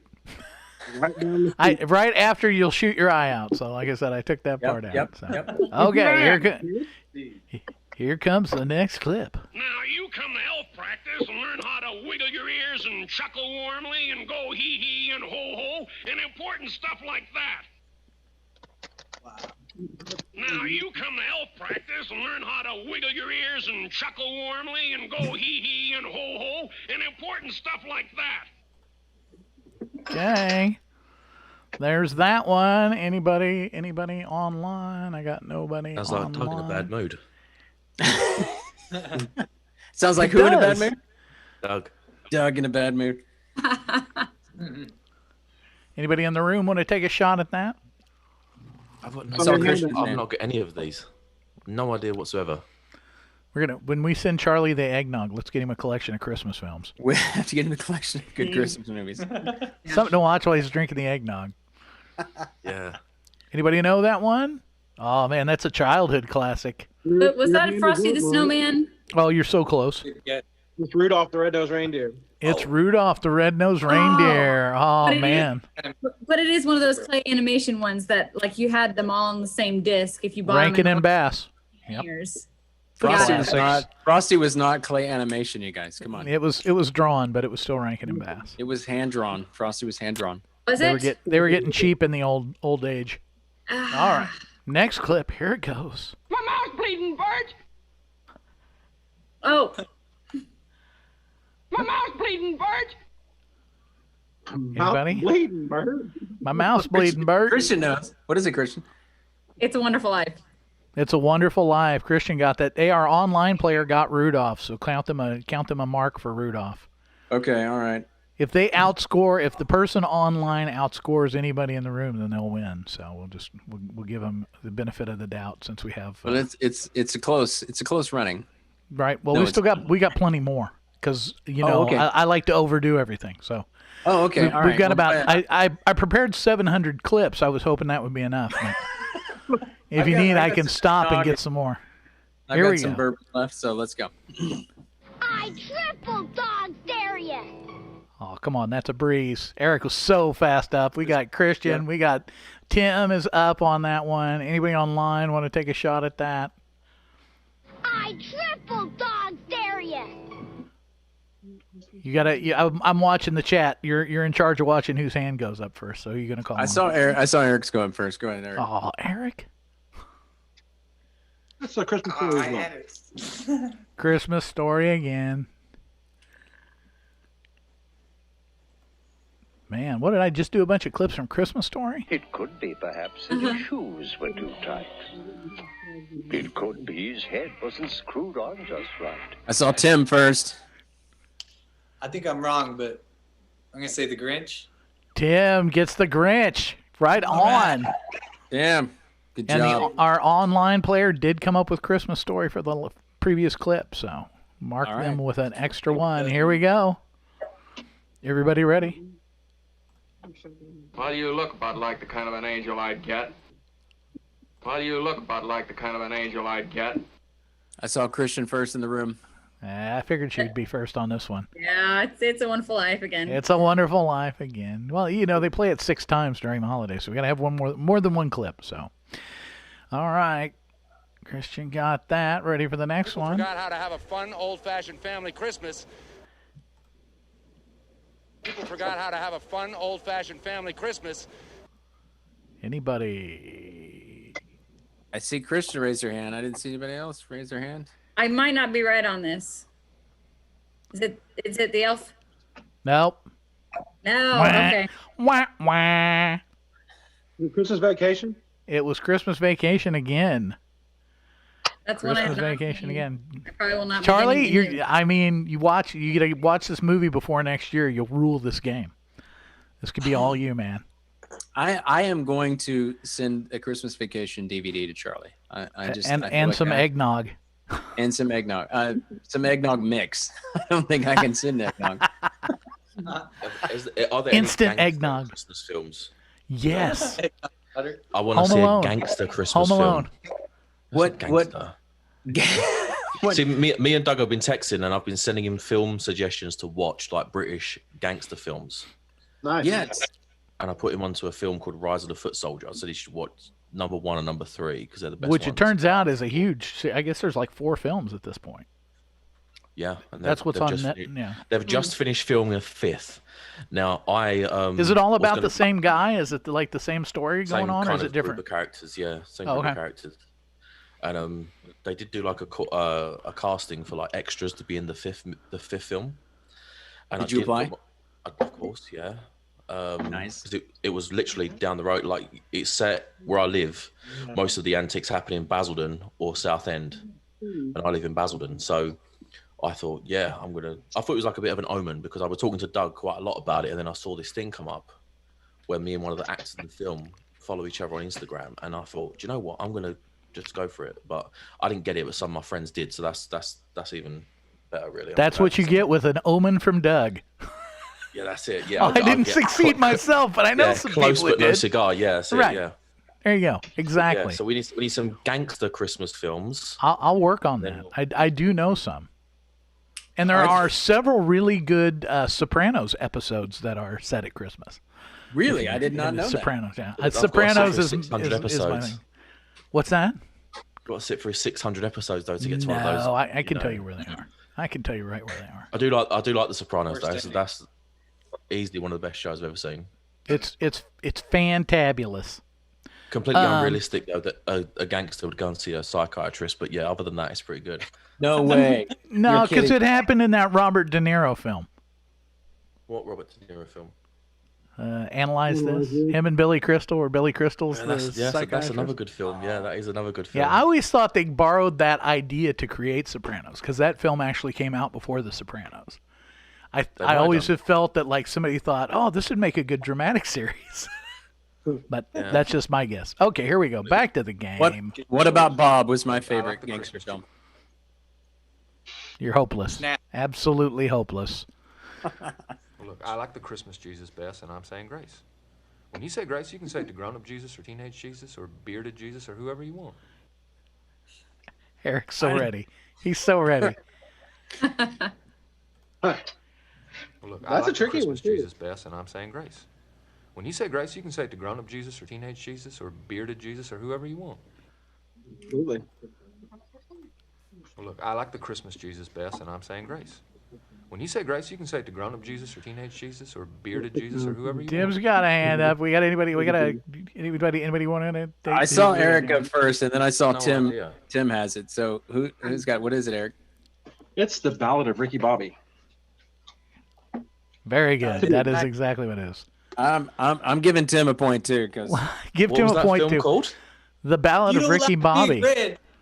If you don't like Big It's Red, a Will Ferrell movie where he's a race car driver. And they have a big debate. They're at the dinner table and they start saying the blessing for the food. And they start having a big debate about which Jesus they like to pray to. And he starts saying, no, I like the baby. I like Christmas Jesus.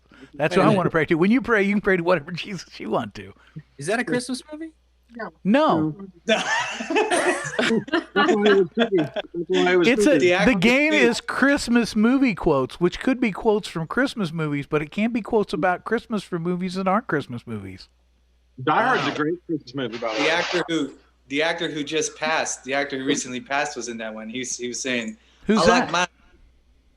He was the one who with the kind of the afro, and he was saying, I like my Jesus, with playing out there playing Leonard Skinner with just big wings on him. And he's rocking it. You know what I mean? That's my kind of Jesus right there. John Riley? Yeah, he passed this year. Yeah. Oh, I hadn't heard that. So I could be wrong. You might want to fact check that. He could be alive. Oh, I'm gonna fact check it, buddy. Couldn't any Christmas? It's 2020. We fact check everything. You know what I'm saying? Couldn't any movie be a Christmas movie? I mean, come on, right? Sure. I mean, if it's just a scene we didn't see, I mean. It doesn't say that he's dead, but do you know that he was born? Well, maybe this isn't the same guy. This is probably a different guy. No, it's just 1936. He's almost as old as my dad. Can that be right? That don't seem right. I mean, when Gandalf and the Oh, company here we of the go. Fellowship of the Ring were in the snow, could that not have been Christmas time? Right? Nerd alert. Come on, let the ring bearer decide. Yeah. Star Wars, definitely Star Strikes Wars. Back. First scene, Empire Strikes Back. See, ain't got that in Star Trek, have you? Yes, see, Empire Strikes Back. Han Solo, frozen in carbonite, could just been an expensive Christmas ornament. Exactly. There you go. Can't we all just get along? Can't we have peace on Earth? What's a Christmas gram? I want one. What's a Christmas gram? I want one. I saw Here Christian's you go. hand first. Next clipper. What's a Christmas gram? I want one. Anybody online? Type in your answer now. Christian, what do you got? The elf. Elf. Is it the elf or is it elf? It's just elf, but I like it. I think it's funny when you say the elf, but It's like it's like when my mom and dad say the internet. Can you go on the internet? Or Walmart's? The Facebooks? Walmart. Do I have to go to all the Walmarts, or can I just go to the one? Online player has elf, so mark him a point. Okay, online player has it. Oh no. All right, we're good. We have more concurrent viewers than one, but we've only got one viewer that's actually in the chats here. Well, if you include Charlie, then two. Charlie, are you in the chat? He's everywhere. He's sending chats on the Zoom. He's sending chats over here. He's keeping it alive. Yeah. He's tweeting on. He wants to let all his friends know that he's. No matter what you may have heard on the internet, I'm really just at home sleeping. I'm not on a Zoom call live with some All right, American. What time is it there in England, you guys? 1:23. Oh, that's the shank of the day. You're ready to get I feel started. like he should win, hands down. It doesn't matter. Like Who, you're Charlie? Time to be on here. Yeah. That accent, man. Look what you get with that accent. Dedication. She's ready to throw the whole game to you. Adam, come on, get in here. Like you got an accent too. You guys, a well, good thing not you're there, not you in the know, but dark. here you do. Yeah. Oh, are you single? Me? Yeah, this, you know, He's not asking me. Hold on. I'm We're gonna have taking to. advantage of some. We're gonna have to British bring privilege Mark's here, right? wife in. Listen, Can we get Deborah in here? I know that This is her. Americans like British men, so I'm going to just try it right now. Oh, that's very flattering. I am single. Yes. There we go. Wow, Right, so look me how her already. face matches her shirt now. That's wonderful. Nice try, Doug. Nice try.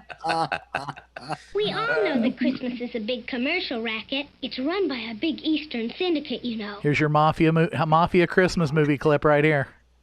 We Eric's all got know that that one. Christmas is a big commercial racket. It's run by a big Eastern syndicate, you know. Anybody online? Anybody in the room? Eric, what is it? Only Eric's got it, so go. Hey, Charlie Brown Christmas. Charlie Brown Christmas. Oh, man. Man. A timeless classic for half the family.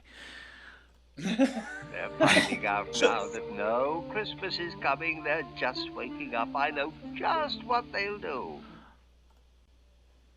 They're finding out now that no Christmas is coming. They're just waking up. I know just what they'll do. Ooh. Anybody I know saw Eric's that hand. one? Of Eric? course Eric knows. Eric has a supernatural knowledge of Christmas films. I need to make a expert level for you, man. Sorry, what was it?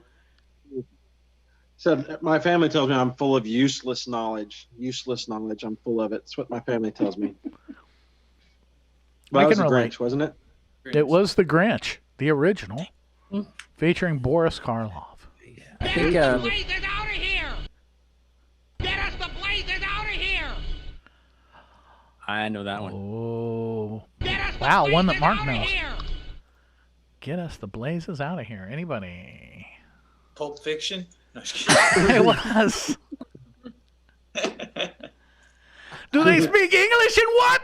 Don't move. This is a robbery.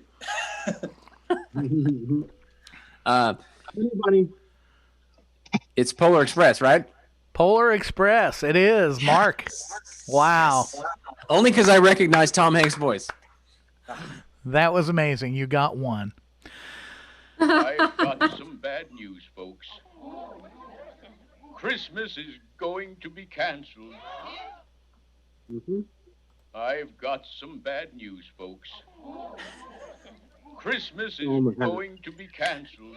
Eric's got his earpiece in there. He knows what it is. Christmas is going to be canceled. Eric, you do work during the holidays, right? Or you just watch Christmas movies? We got Polar Express for our online player. Okay. Can I make a guess? Sorry. Sure. Please do. So the clip was what again? Say it again. Okay. I've got some bad news, folks. Christmas is going to be canceled. I've got it. The government.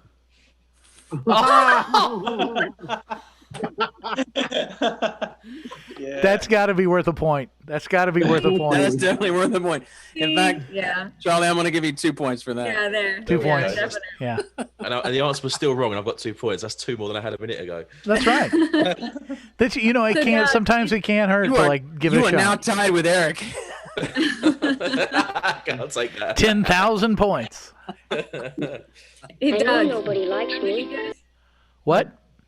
I was going to make a guess on that last quote. Oh, okay, sure. Is it Rudolph the Red-Nosed Reindeer? It is Rudolph the Red-Nosed Reindeer. Rudolph the Red-Nosed Reindeer.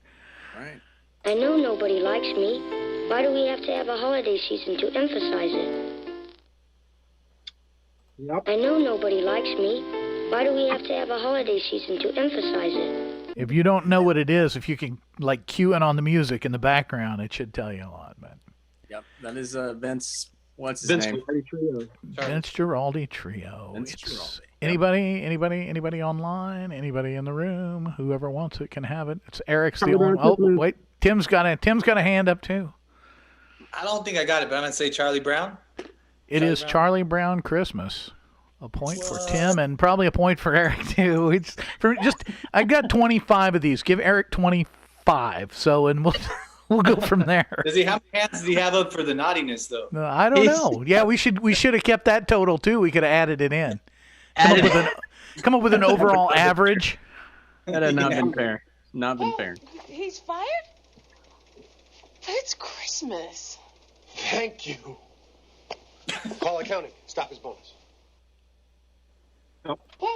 He's fired? It's Christmas. Thank you. Call accounting. Stop his And bonus. it looks like it's Eric again.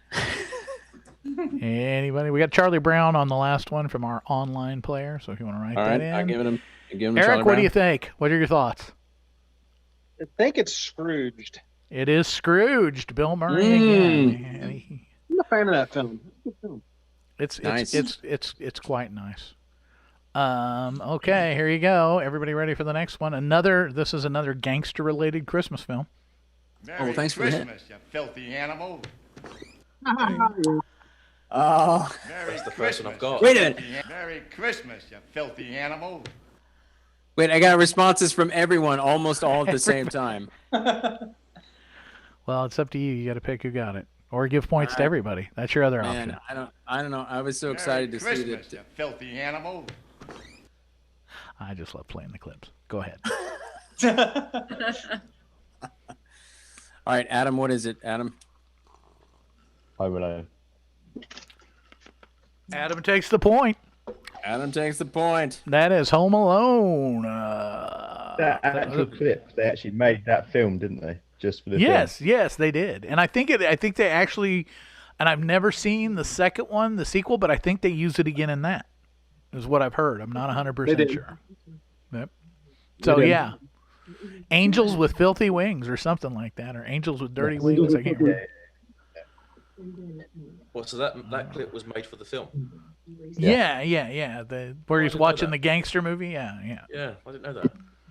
Here we go. I didn't know that either. Daddy's gonna kill Ralphie. Daddy's gonna kill Ralphie. I saw Eric, and then I saw Tim. Eric and Tim are going neck and neck on these last couple. They're They battle are, royale. Your call. It's a Christmas story. Oh, sorry. Nope, it is. got It's it. a Christmas story. You're right. We all knew Eric knew it anyway, so I just like jumped in. I'm sorry. he's looking at his sheet. He knows it already. It's all right. He knows that somebody's whispering in his earpiece.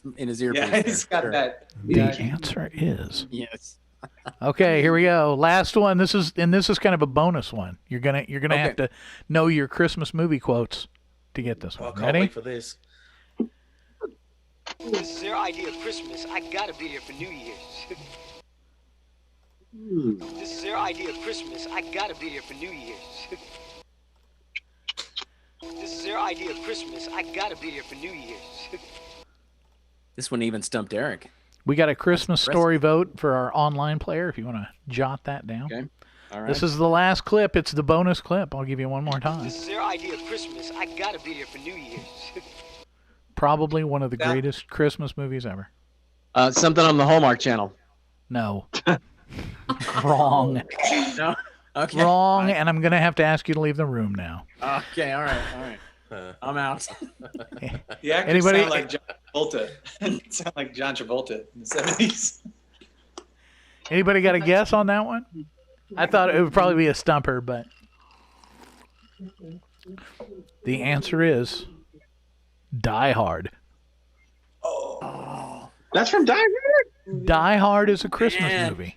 Die Despite Hard what is a anyone Christmas may movie. say, Die Hard is a Christmas movie. movie. It is not Christmas until Hans Gruber falls from Nakatomi Plaza. Hans Gruber. That is correct. That is absolutely correct. See, okay, Man. and that's Eric backing me up, and that's Eric, you disappointed me this time, man. Come on. That's a heavy backup. It's a total. Oh man, who won the prize? Who got the marks? It's got to be Eric. Did anybody else even get a chance? Well, Eric was at 13, and Christian and Tim were both at 5. All right. They did more than that. They must So, have and our online player was at 8. So, ooh, yeah. so Online nice player, job. 8 points. Congratulations For the online player. So How many unless did they me and got Adam unless get? they got the Die Hard one. So Oh. So how Somebody many said- points for said, the English no. guys in the room? so total English. What's guys a pound's Well, worth you like can- a buck and a half? you So can every British do a point's combined worth a total if you point want. and a half. That's right. So if it's if it's 4, it's like what, 250? Yeah, if you have 4 points, it'd be worth 6. Something 6. like that. I don't do Okay. math. I don't. What am I I, don't a know. calculator? All right. We can Well- share the score, I think, on this one. Oh yeah, yeah. Nice work, everyone. That was fun. You guys did an It excellent was job. very nice. Eric, you're a ringer. What can I say, man? Eric. Yeah. Eric. Do we even drink scotch? Absolutely. No, you don't. Well, Did he no. say? Did he say? Absolutely. Absolutely. All right. If he won't, I'll volunteer. Yeah, I'm I- sure you know, Doug we will can volunteer we'll, some scotch. you know, when I'm not getting the I may even eggnog for personally- Charlie. I may even personally deliver it to you. Ooh. That would be better than we could drink it together. Cheers. Oh, hey. Doug is not happy about that. Bad idea. A bad idea. He'll try to get you watching him Lord of the Rings film. Springfield's kind of in the middle of Columbia and Tulsa. You guys just meet up here. We'll have There you some go. scotch. I'll How did grill I some know? steaks. Yeah, I'll grill some and steak. and we're also kind of in the middle of England and California, so Tim and That's right, Adam England and and California. You guys- Blinky can all join us. You guys just We'll all come get up- we together in Mark's converge. basement. He's got a pool table. We got a pool table. We all can converge right here in the Midwest. It'd be fantastic. It'd be a time of your life, I'm sure. Man, if you haven't been to Missouri, then you haven't been to Missouri. Fact check me. Go ahead. Yeah, true. What do you Man, got I on tell your you- magic list? We've completed the game. That's it. That's all I got on the magic list. I just had so much stuff. fun. I've gifted some stuff. I know some stuff to send to our friends in England. I gotta send you guys some love that way. You know, you guys gotta have a DVD. Do you have a DVD player? You have a cassette player, right? No. Do you guys just hold the DVDs up to the light? What about a laser disc player? You got a laser disc player? Blu-ray. I hang my CDs on the Christmas tree. Ooh, pretty. Oh, nice. Charlie sang a whole verse of the Your song. Platinum CDs. Your platinum CDs. Yeah, I wish. Well, thanks everyone for joining. I don't have anything else on the agenda. I'm not gonna say this is the end. You didn't play my music video, but I was waiting. Oh, I didn't play your hoping music Andy video. was gonna show up, and then Andy was gonna show up. All right, Andy you didn't guys, show up. He was busy. Can I world premiere my music video here? Let's world premiere Doug's music It's video. Christmas related. Okay. It is Christmas related. So here it is. This is from my other YouTube channel. My other. So you guys got that screen going on, you know? I'm already dreading this. Look at Oh, the look at that. title. Oh, thanks, man. The baby shark, yeah. All right. There we go. You guys got that? Okay. You got that? Get ready to feel the magic. Hey, man. Oh, my bad. Yeah, man, we all need a vacation sometime. Well, even an elf on a ship. Come on.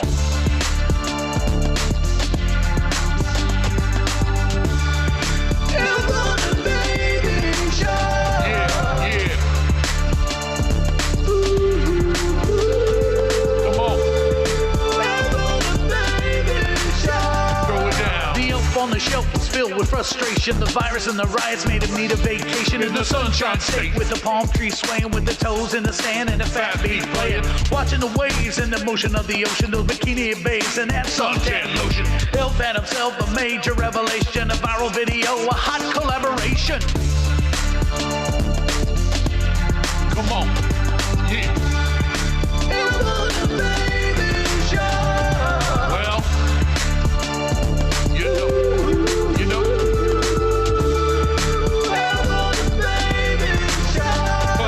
Who thought the elf would accept the invitation to meet up on the beach for a working vacation? Who got the clout? Who got the dripping? Who can handle the come up without even tripping? What influencer rock that type of show? Who can step to the elf? Who can even come close? Bang with the brain like a light in the dark, and the elf hit the digits of that baby shark. Come on, come on. Yeah, yeah. Know what I'm saying? Elf on the shelf and the baby shark flow, and making the moves with the gears all showing, working tight funky like a monkey machine with the beat so crunky like the weight of a sea. The baby shark said, Elf, I think I'm gonna go swimming, and the water is fine and you should come on in. Man, jump on my back and grab hold of my fin. When the elf hit the waves, baby shark swallowed him. What? Yeah. Like you know what, player? Come on. Come on. Come on.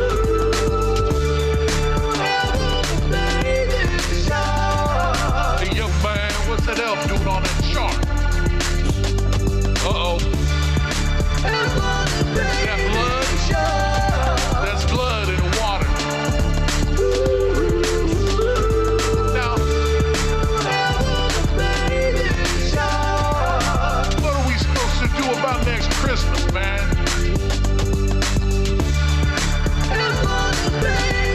You gotta be kidding me.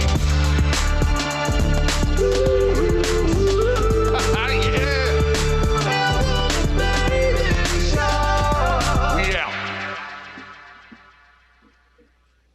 Merry Christmas. You're welcome. Hey, that was crunk and lit and all that. I actually like that. That's good. What's that elf doing on that shark, man? We don't know. Something's going on. Well, That's that was beautiful. mine. That's beautiful. A couple of years ago, as a goof, my friend who's kind of my partner on that YouTube channel did an Elf on the Shelf song based on like something we did as a goof off. It's the highest. It is the highest viewership video that we have in our collection. It's at, which is not like high empirically, like internet high, but for us, it's 3,600 views in the last 3 years. So I'm like, I can't let this stand. I've got to do something to compete with your Elf on a Shelf video. So this is basically, it's a personal competition between me and him. So I'm trying to get my views up. Nice. Good job. Good job. So I got a question, Doug. Did you go that high? Like, can you really go that high? What, singing? Yeah. Yeah. No. Do it. Yeah, you did some pretty high notes. We went and sang karaoke one night down in Springfield, and we got done, and the lady at the karaoke thing's like, "Oh, we got time for one more song. Doug, come up, sing another song for us. What do you want to do?" And I'm like, "I don't know. Let's do Journey, Don't Stop Believing." And she's like, "Oh snap!" Like in the regular key. I'm like, "Yeah." So I did it, and it was like, she was like, "Wow, I didn't know you could sing." Yeah, I can sing high. I have video. I have video proof of that. Unfortunately, yeah. But it's all for fun. It's all for fun. It's all for fun. I'm no Charlie Sansom. Hey, I just Charlie Handsome.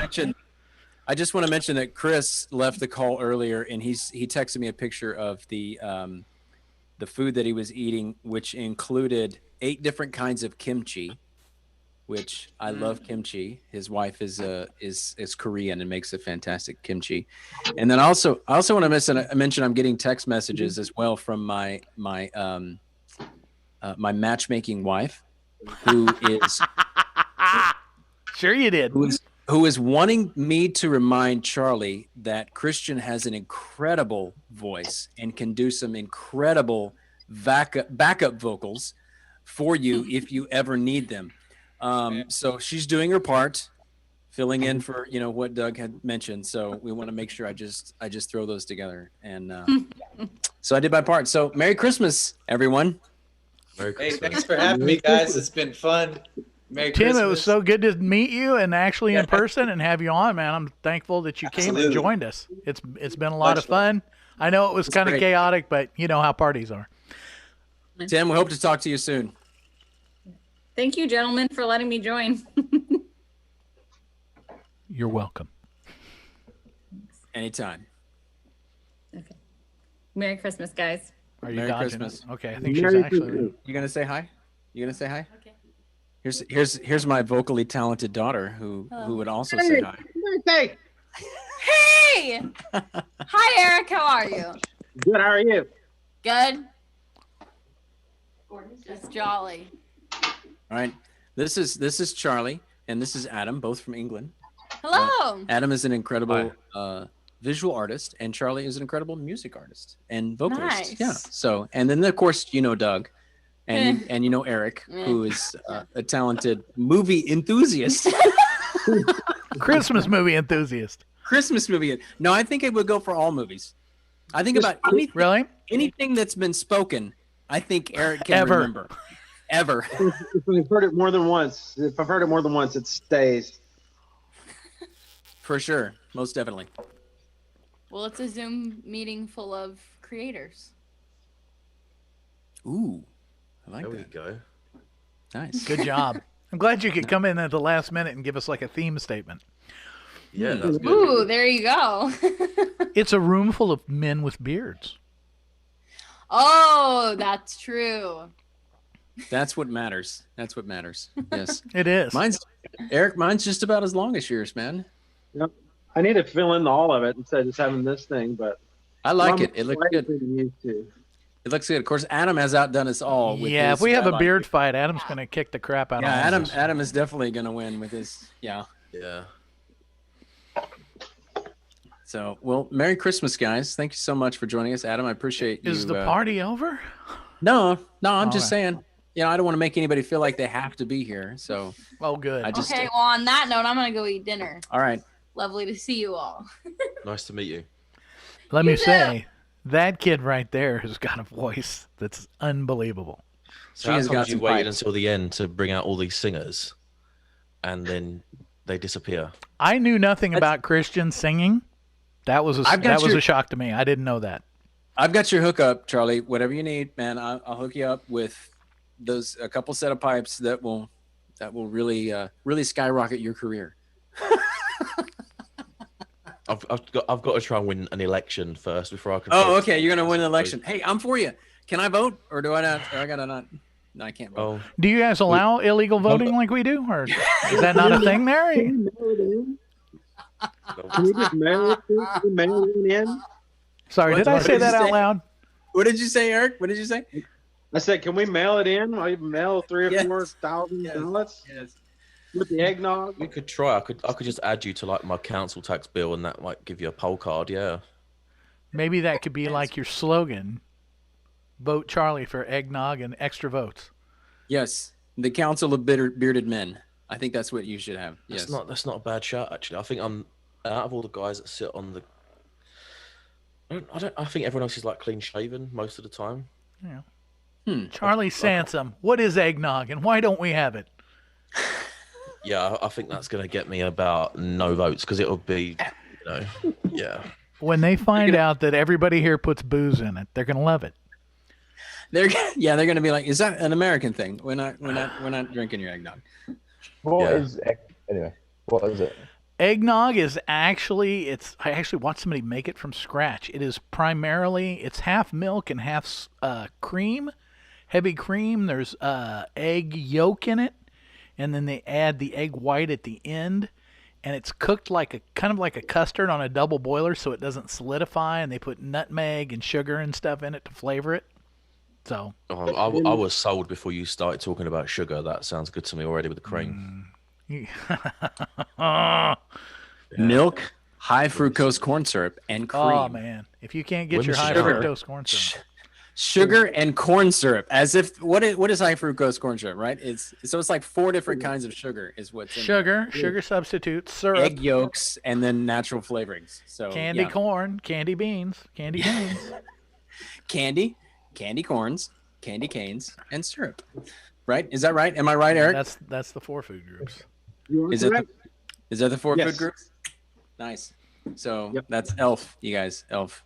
So good job. Anyway. You quoted a movie and you guessed which movie it was. I think you get 2 points for that. Well, it wasn't very hard because you only played clips from 2 films the whole game. That is not true.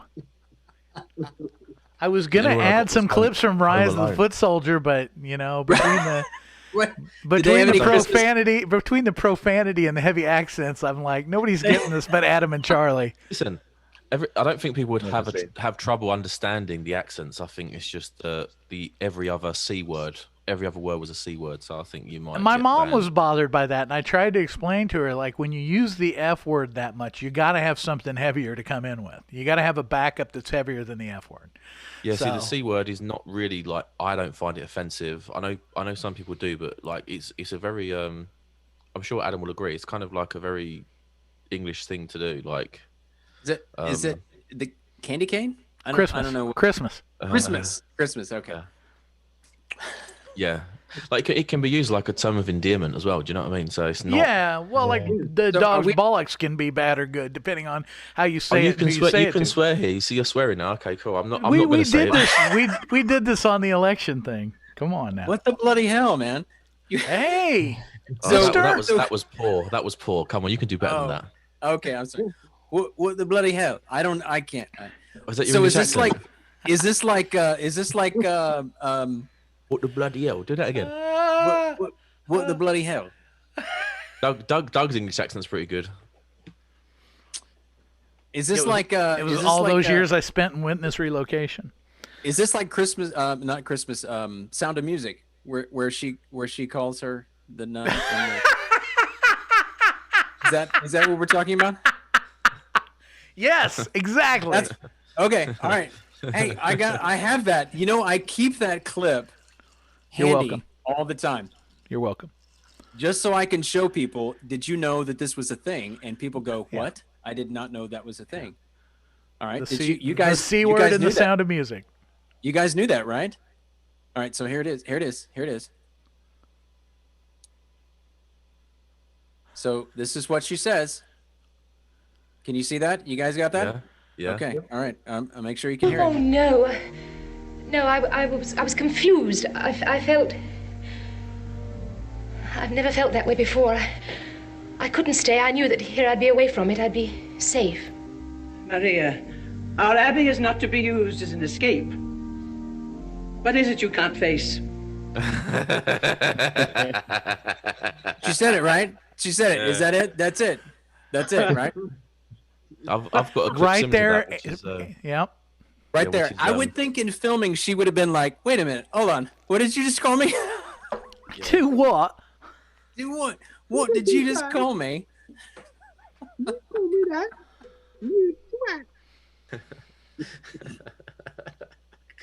Anyway, yeah, I keep that handy so that I can, email that to people and just like, what is it you can't face?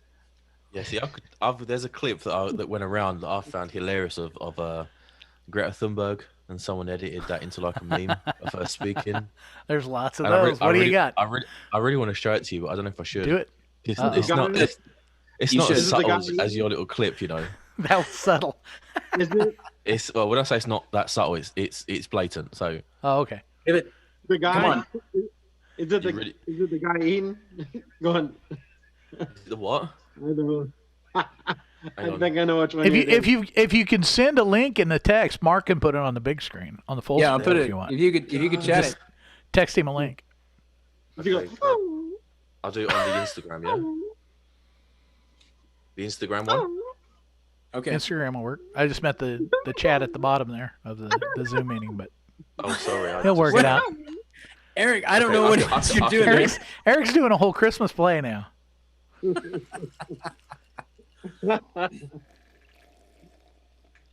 I think that You might can be the clip. I don't know. Oh, it's hilarious. Love it. But that's my humor. Like I like things that are eyebrow raising.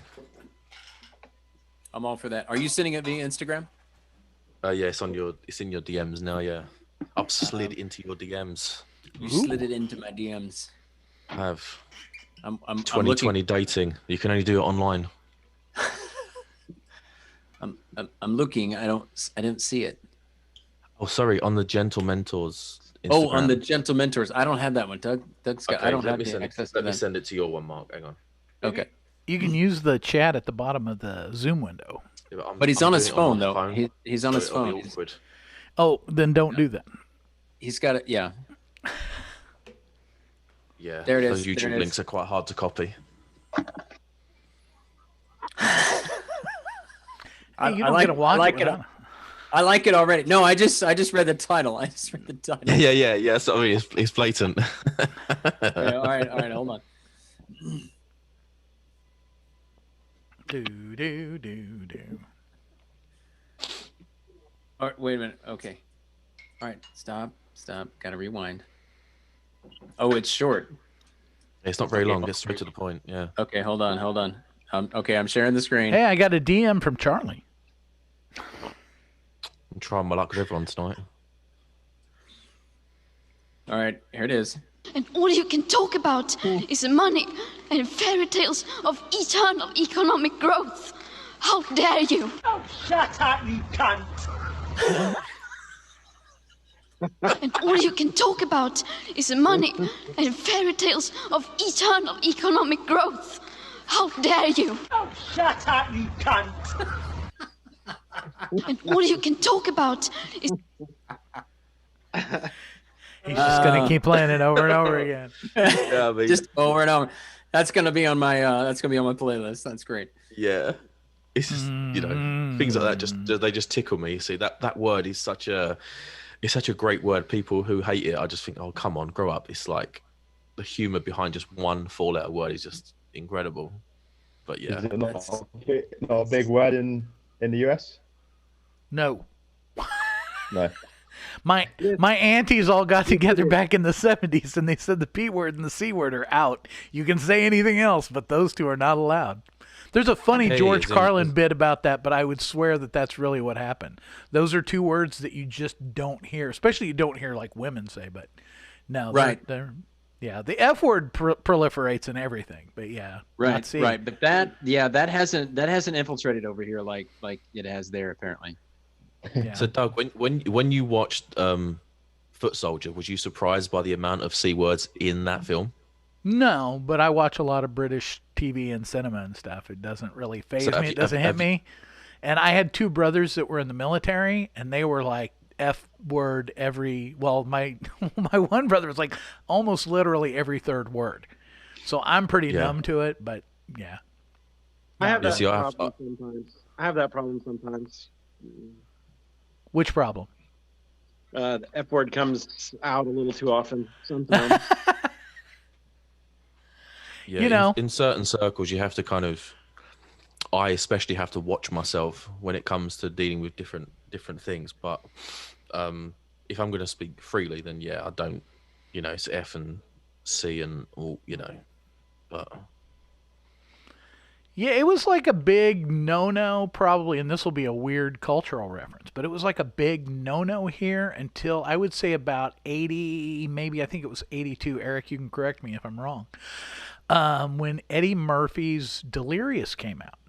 And everybody we knew started like, you go to school and like all the guys you were in school with would like memorize parts of that. And it was filled with like, and it wasn't by today's comparison, it wasn't really that bad, but it was like, wow, I've never heard anyone say the F word that much. And everybody started repeating these comedy bits, and it seems like to me, culturally, that's where it kind of became part of common parlance. That's when my dad started saying, I never heard my dad say the F word until he watched Eddie Murphy. I never heard my aunt say it until she watched Eddie Murphy and like Richard Pryor. And it's like something about them saying it made it okay. And it kind of became a cultural phenomenon from that. But before, probably the early 80s, you never heard anybody say that. If you did, it would shut the room down, man. I think comedians have like because they're expected to be shocking. I think comedy has to be shocking at times. I think once people laugh about something which is shocking, it becomes acceptable. Sure.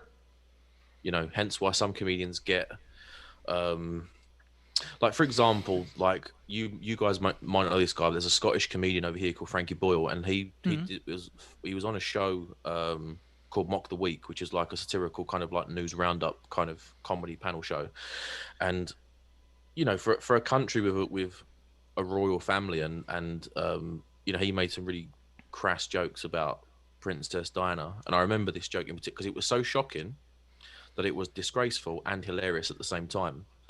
And the joke, I think, was around 2007-ish when Princes William and Harry were going to put on like some sort of concert for her, like in her memory after 10 years of her being having died. And the joke was, you know, what does Princess Diana have to do with music? If the boys wanted to honor their mother's life, they should have staged a gangbang in a minefield. Which, wow. You know, yeah, you'll have to look it up. The comedy. Oh, like, no, I've seen Frankie Boyle. Adam's seen that clip. I can tell by the look in his face. Yeah. He's seen that clip. No, I've before. seen Frankie Boyle one night. He was doing a stand-up show, and some woman in the audience I can't even remember what it was about. I think the woman was maybe from India or something, or it'd be some either Southeast Asian or some other ethnic background, and she like stood up and started taking exception with him, which she soon found out was like remarkably bad move. Because he just absolutely took the piss out of her and just left her like wounded in the thing. But yeah, I can imagine. I will definitely look that up. But it's that kind of shocking comedic value, which is like, you know, it's still shocking because even what's the car guy? Car guy. Yeah, it's a comedian. Last name's Carr, and he's Jimmy like, Carr. is it Jimmy? I can't remember. There's a British comedian that I really like, and he's got a crazy laugh when he laughs. Yeah, and he's always, his jokes are always like extreme to the edge of making it. I was like, okay, now I'm uncomfortable, but yeah, I love that kind of humor. Yeah. Like Ricky Gervais. Yeah, I love Ricky Gervais. Yeah. Yes, for sure. Eddie Izzard, he's my favorite. Eddie Izzard. No. No. Every time I come on your program and talk to you guys, you disappoint me. Really? And yet you return. Yeah, because I'm bored. Apparently, not much to do in the middle of the night, huh? Man, that's crazy. All right. Well, I've got odd. a lot to learn. I've got a lot to learn, apparently. Yes, he is odd, but he's odd. He's odd. Eddie is odd. No, I don't know any jokes of his. He doesn't really tell jokes. What? Sorry, Adam. Didn't he start doing a marathon running? Yeah, that's what I know him for, being like a marathon runner in drag. Is that what he did? I know he dresses in It's drag. possible. Yeah. I don't know. And he ran for public office, I think, at one point several years ago. I don't think he's done comedy for maybe a few decades. Yeah, it's surely. been a while. Yeah, it's been a while. I think since back when we were watching him. I think it was Is he an actor as well? Yes, he's done some. He was in the actually done Oceans some- movie. Yeah, he was in the Oceans movie and some others as well. I'm And sure. he had a Eric would series know on which movies he's been in. FX.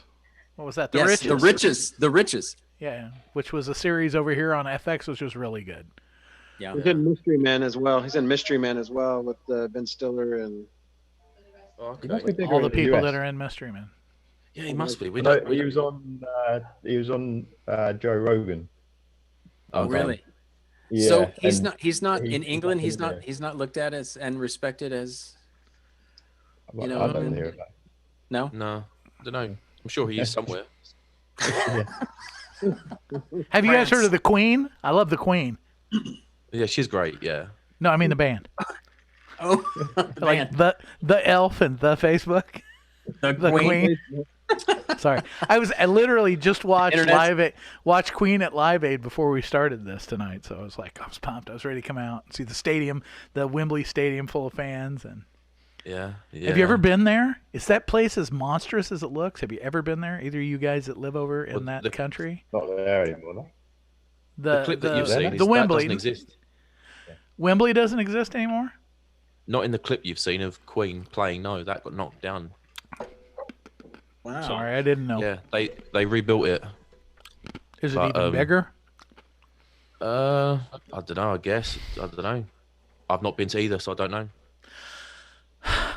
This cultural exchange stuff, Charlie. You gotta, No if kidding. if you don't know, feel free to make stuff up. It is the Every internet. time you come on my show, We encourage lying here.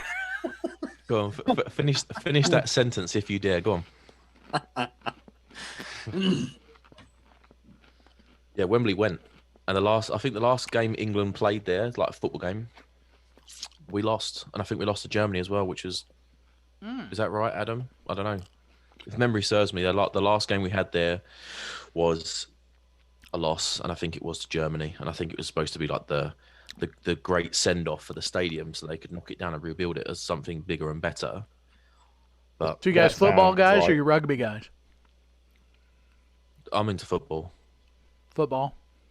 What club? West your Ham. club? My West aunt Ham. loves the All Blacks,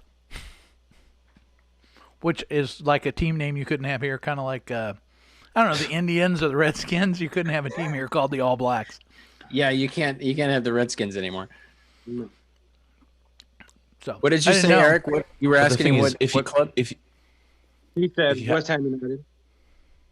Huh? You said West Ham? Yeah.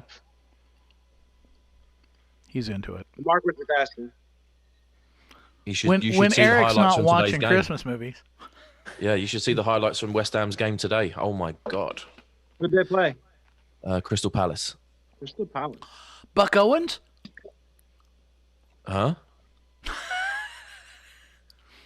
I don't even know. I don't even Wow, it's a long, there's a place in Bakersfield, California called the Crystal Palace. That's Buck Owens' nightclub that he owned. Buck Owens is an American country music star from the 50s and 60s. It was I do a know real Buck Owens. long reach for a really cheap kind of laugh that just didn't happen, so I'll shut up. No. I mean, you've chosen films tonight for your quiz that no one knew. And now you're choosing jokes that no one can get. It's like That's my this thing. That's fantastic. I sing songs that no one likes. Yeah, you're getting my theme Sing now. songs. This is I don't. this is what I do.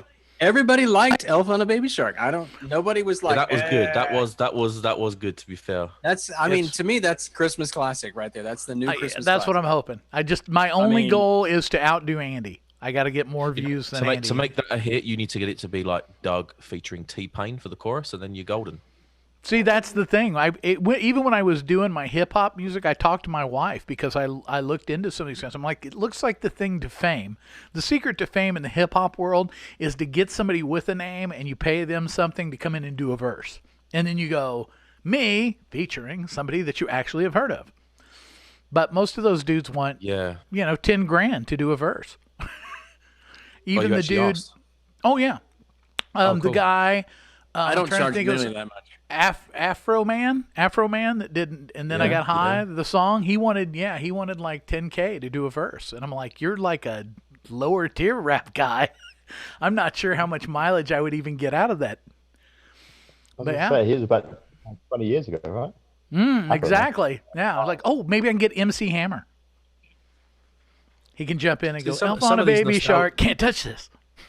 Some of the My son will do it artists for you that get for a lot of $5. traction. What'd you say, Charlie? Some of the nostalgia acts do get a lot of traction. Sure. Well, like I said, So my you aunt never know. said Shaka Khan lives around the corner, so I thought maybe I'd hit her up, get a little Shaka Khan. And she's still got a great voice as well. Shaka Khan. She's still got a great voice. She still brings out songs now. I'm not surprised. Yeah. Some Shaka voices Khan. never die. Yeah. Is she British? No, but she lives there. I think so. Oh. She may be a citizen now. Doesn't Madonna live in England as well? Who cares? Well, Sorry, did I say that out loud? You can have Madonna if you want. No way, dude. If she's over there, she's staying. You are not She's getting rid of American, her. though. She's going to be. She's American. She's the human version of herpes. Oh. You are not getting rid of her. We're fighting over Madonna. Let's stop, please. We're fighting over who has to take custody. Listen, I would rather watch Star Trek than listen to Madonna. Listen to him. Wow. So Eric, we had a pretty robust conversation about Star Wars versus Star Trek over the When the election got boring. Yeah, when the election got boring, we had a pretty stout conversation about it. So, I mean, out of that show, how many hours did we spend talking? Maybe 5-6 hours. And we It spent was about 5.5 hours. 45. We spent After about editing. 40. Yeah, it was way too long. 45 minutes was talking about Trump and Biden. The rest of it was just talking shit. That's my kind of show. Yeah. Did you ever? Thank you for the nuts. Thank you. Next Appreciate snack. You sharing.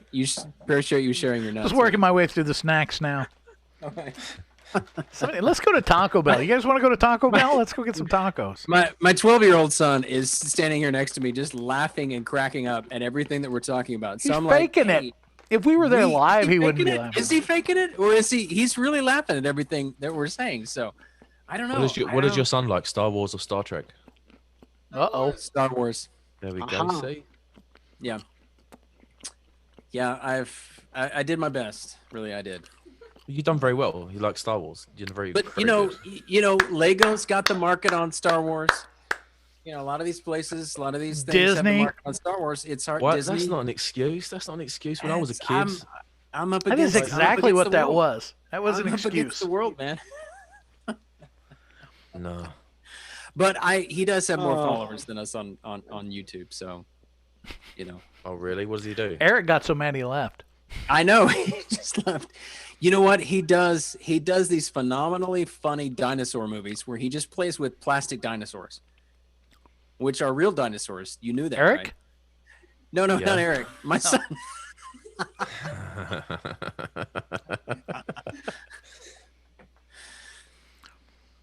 I don't know what Eric does on YouTube, but if Eric had a YouTube This channel, is Elf on a Baby Shelf guy, so I don't feel Yeah, like that. Elf- That's an Elf insult on to a- Eric. I'm Elf honestly on a asking. baby shark, not a baby Yeah. Elf on a baby shelf. It could be on a baby shelf or anything. Anyway, See videos like that, the people playing with toys things, they get millions of viewers, and I don't understand it. Like from an adult perspective, I look at those videos and I think there's some of the, now bear in mind, I know that your son is young, but you know some of these channels are being run by fully grown men and women. You Sure. know, and they're making up little storylines to play with the Barbie dolls and T-Rex, and you know, and I just think, come on, like this obviously started as a hobby for you, which makes me wonder, why was it a hobby? Welcome back, Eric. Do you know what I mean? I do find it kind of alarming because like YouTube is not one of them things that you can kind of just walk into and make a success of. Like not anymore. I think Right. when it first kicked off, if you got in quick, you could win. Right. But now I think if you start a channel now and your whole ethos is, I'm going to play with kids' toys and pretend to be I'm going to make up the storyline like you mental. You're mental. Some of it's definitely frightening. Yeah. Some of it's definitely frightening. But then I hate to sit in judgment because over on my other channel, I do some goofy stuff. And like I would hate to like have people watch that and go, how many channels do you have? Right now, only two right now. It's funny though because it depends on the title of your YouTube video. So you mentioned you have the elf on a shelf video from last year or 2 years ago, whenever that was, and you got elf on the baby shark. I don't know what you're doing with and that. boy, lots of angry comments from parents too. Naturally, yes. And then you've got Brighton has got a video he plays with the dinosaurs, and he's got, what is it, King Kong versus King Kong versus Godzilla, and he's got like what, 1,400 views? 1,700 views on this one video. Was that today? What's that? Was that posted today? No, he posted it like a month ago, maybe, and he's got like 1,700 views. So mad. It's like some of these channels though, like they do get, because my daughter watches them, and sometimes you put them on, I go, oh, not this again, because it's just this channel where it's like they play with like a Super Mario and so much of the content is just people playing video games, and it's like you wouldn't want to miss the first-hand experience of playing watching your friend play a video game, watching play a video game on the internet. The market is like Twitch videos, people recording themselves playing, like, what's the one that everyone's got, Among Us? There's a game that kids play called Among Us. Among Us, yep. Which is the worst game I've ever seen. Like I've been bullied into playing this game by my daughter. She's like, play Among Us, Daddy. I'm like, I played it with you once and it was brain damage. Like I don't want to do it again. These guys, and it's like they become. That was your Christmas present. Merry Christmas, Merry Christmas. You know, I've had this conversation with both Doug and Eric that if we had YouTube 20 years ago, 30 years ago, man, we would be the most filthiest, richest people on the planet. Oh, yeah, you filthiest would. and richest, yes. Because of all the crazy stuff that we had done, if we'd only had a means to put that on video and to put that, out in the world, people just would have been nuts. Like we all seem quite similar because when I was a kid, it's like I was into Star Wars, Jurassic Park, James Bond films, anything spacey, things like that. Yep. And I used to collect Game Boys for fun. Game Boy 1, Game Boy Color, Game Boy Advance, the DS. I would go through all the consoles. I was obsessed with Nintendo. When PlayStation came out, I thought it was like blasphemy that my uncle bought a PlayStation. I was like, "You mad? It's Nintendo or nothing," And you think you're right. Like if you'd have had a video camera 20, 30 years ago, you wouldn't have thought about it though. 20, 30. That's the thing. You wouldn't have thought about doing it. But you would have made a mint. I think we're about to have a special by Captain and Tennille. Muskrat Love. Ooh, I can do that one. Muskrat Susie, Muskrat Sam. I heard a guy the other day. I watched this video. Of course, being on YouTube, you watch YouTube videos. It becomes part of your life because you got to watch and see what's going on. And this guy did terrible songs of the 70s and 80s. And that was one of his terrible songs. I'm like, dude, there were some really horrendous songs. I mean, if you want to do terrible songs of the 70s and 80s, I admit Muskrat Love is a cheesy song. I'll give you that. But it's not one of the worst songs ever. It's this guy's like, 10 worst songs of the 70s. I'm like, you're not even close. I'll take that challenge any day. Sorry, if you were to pick a song that you grew up with, maybe that was a massive, massive hit that you thought was the worst thing ever, what would it be? Man, that's tough. The worst song ever. 99 Red Balloons. Oh, no way. I love that song. And I can sing it in German. It's my U-boat hat.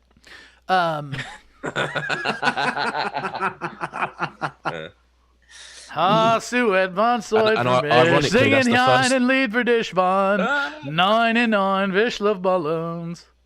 Ihre Weg den Horizont, es sehen zu viel Leistung, kraken mich. Singen hier einen Lied für dich von 99 Wischluftballons. I wonder why they said 99, not 99. Nine. Right? Yes, you're right. Why didn't they say nine? I think she says neun and neun in the German, but she doesn't. Yeah, there's not enough space. It's neunzig, right? You know, Indeed.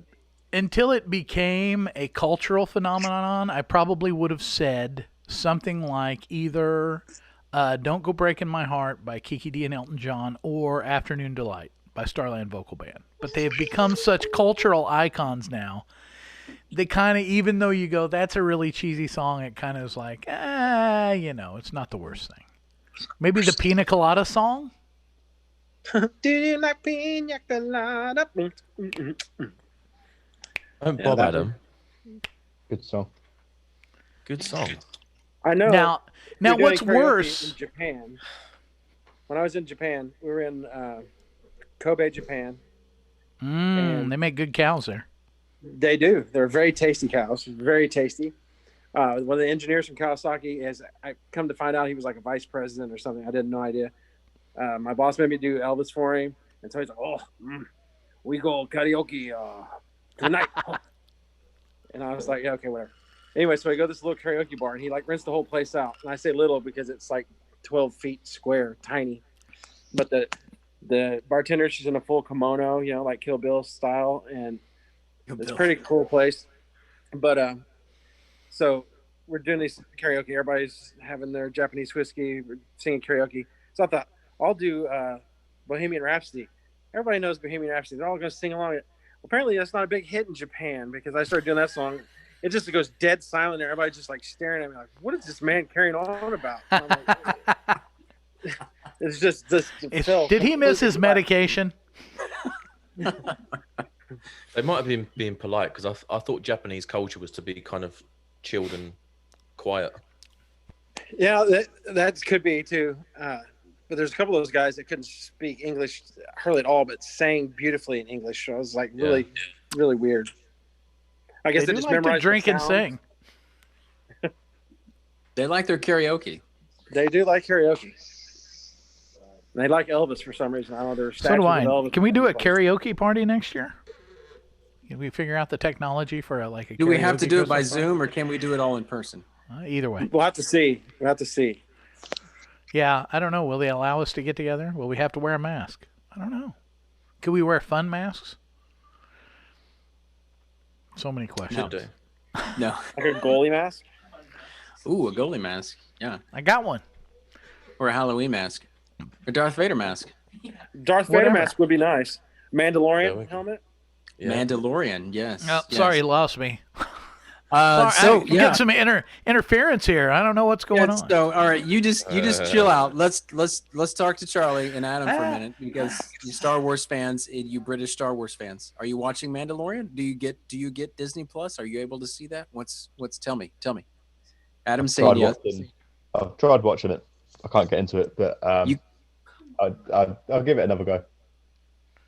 You can't get into it, huh? You don't have to do it just because he asked, Adam. If you don't like it, just say, that is crap. I'm just curious.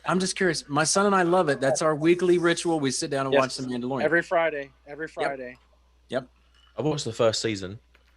I haven't seen anything of the second yet. Second's good. So far good. Unfortunately, Star Wars went down the same rabbit hole it always goes down with how can we put a new character in this series and make everyone want to buy it as a toy? Hence Baby Yoda. Well, true that. All right. So, I'm cynical. I love it, but I'm cynical. Like, I do like Star Wars. I like Star Wars 1, like we said last time, episodes 1 to 6. Anything after that is not the prequels. No? Prequels? You like the prequels? Yeah, because it's the story. It tells you the story. You know, I just don't think they executed them. I call it I wouldn't mind them remaking Star Wars 1 to 3 if they remade them like in the same kind of way they do them now. And get rid of Jar Jar Binks. Jar Jar Binks has to go. I call that the Jar Jar Binks paradox when they add a character just to sell merch. What was that character's name in the first film as well? The flying kind of like slug-looking thing in episode 1. No, the one that owned the mum. Watto. Yeah, him. Yeah, he can go as well. Yeah. Ask Eric. Of course, Eric knows. The only What good was thing that the came out of Lone Phantom Ranger's Menace was nephew's horse's name? Scout. You say gout? What? Scout. Scout. I have no clue. They had a good Makes game sense. on Nintendo 64 that was Star Wars pod racing after that film. Yep. That was actually a pretty good game, but that's probably the best thing about the film. Yeah. That wasn't even part of the film, you know. So The recent film, Rogue One, was really good.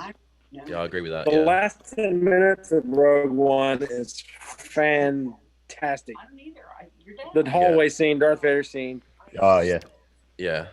That's probably like that's like one of the best scenes in the whole lot. Like you just Yeah, you just that- that, of all the movies, right? yeah. Because I thought that's the like the most kind of, I don't know what the word is, like intimidating. I think Darth Vader looked. Yeah. Yeah. One scene. That's what he should look like always.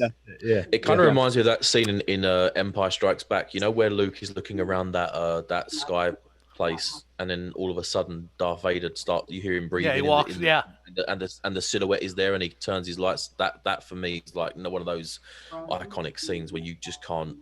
Like Darth Vader is Star Wars. Without Darth Vader, there is no Star Wars. And I think Empire Strikes Back is kind of the pinnacle moment for Star Wars.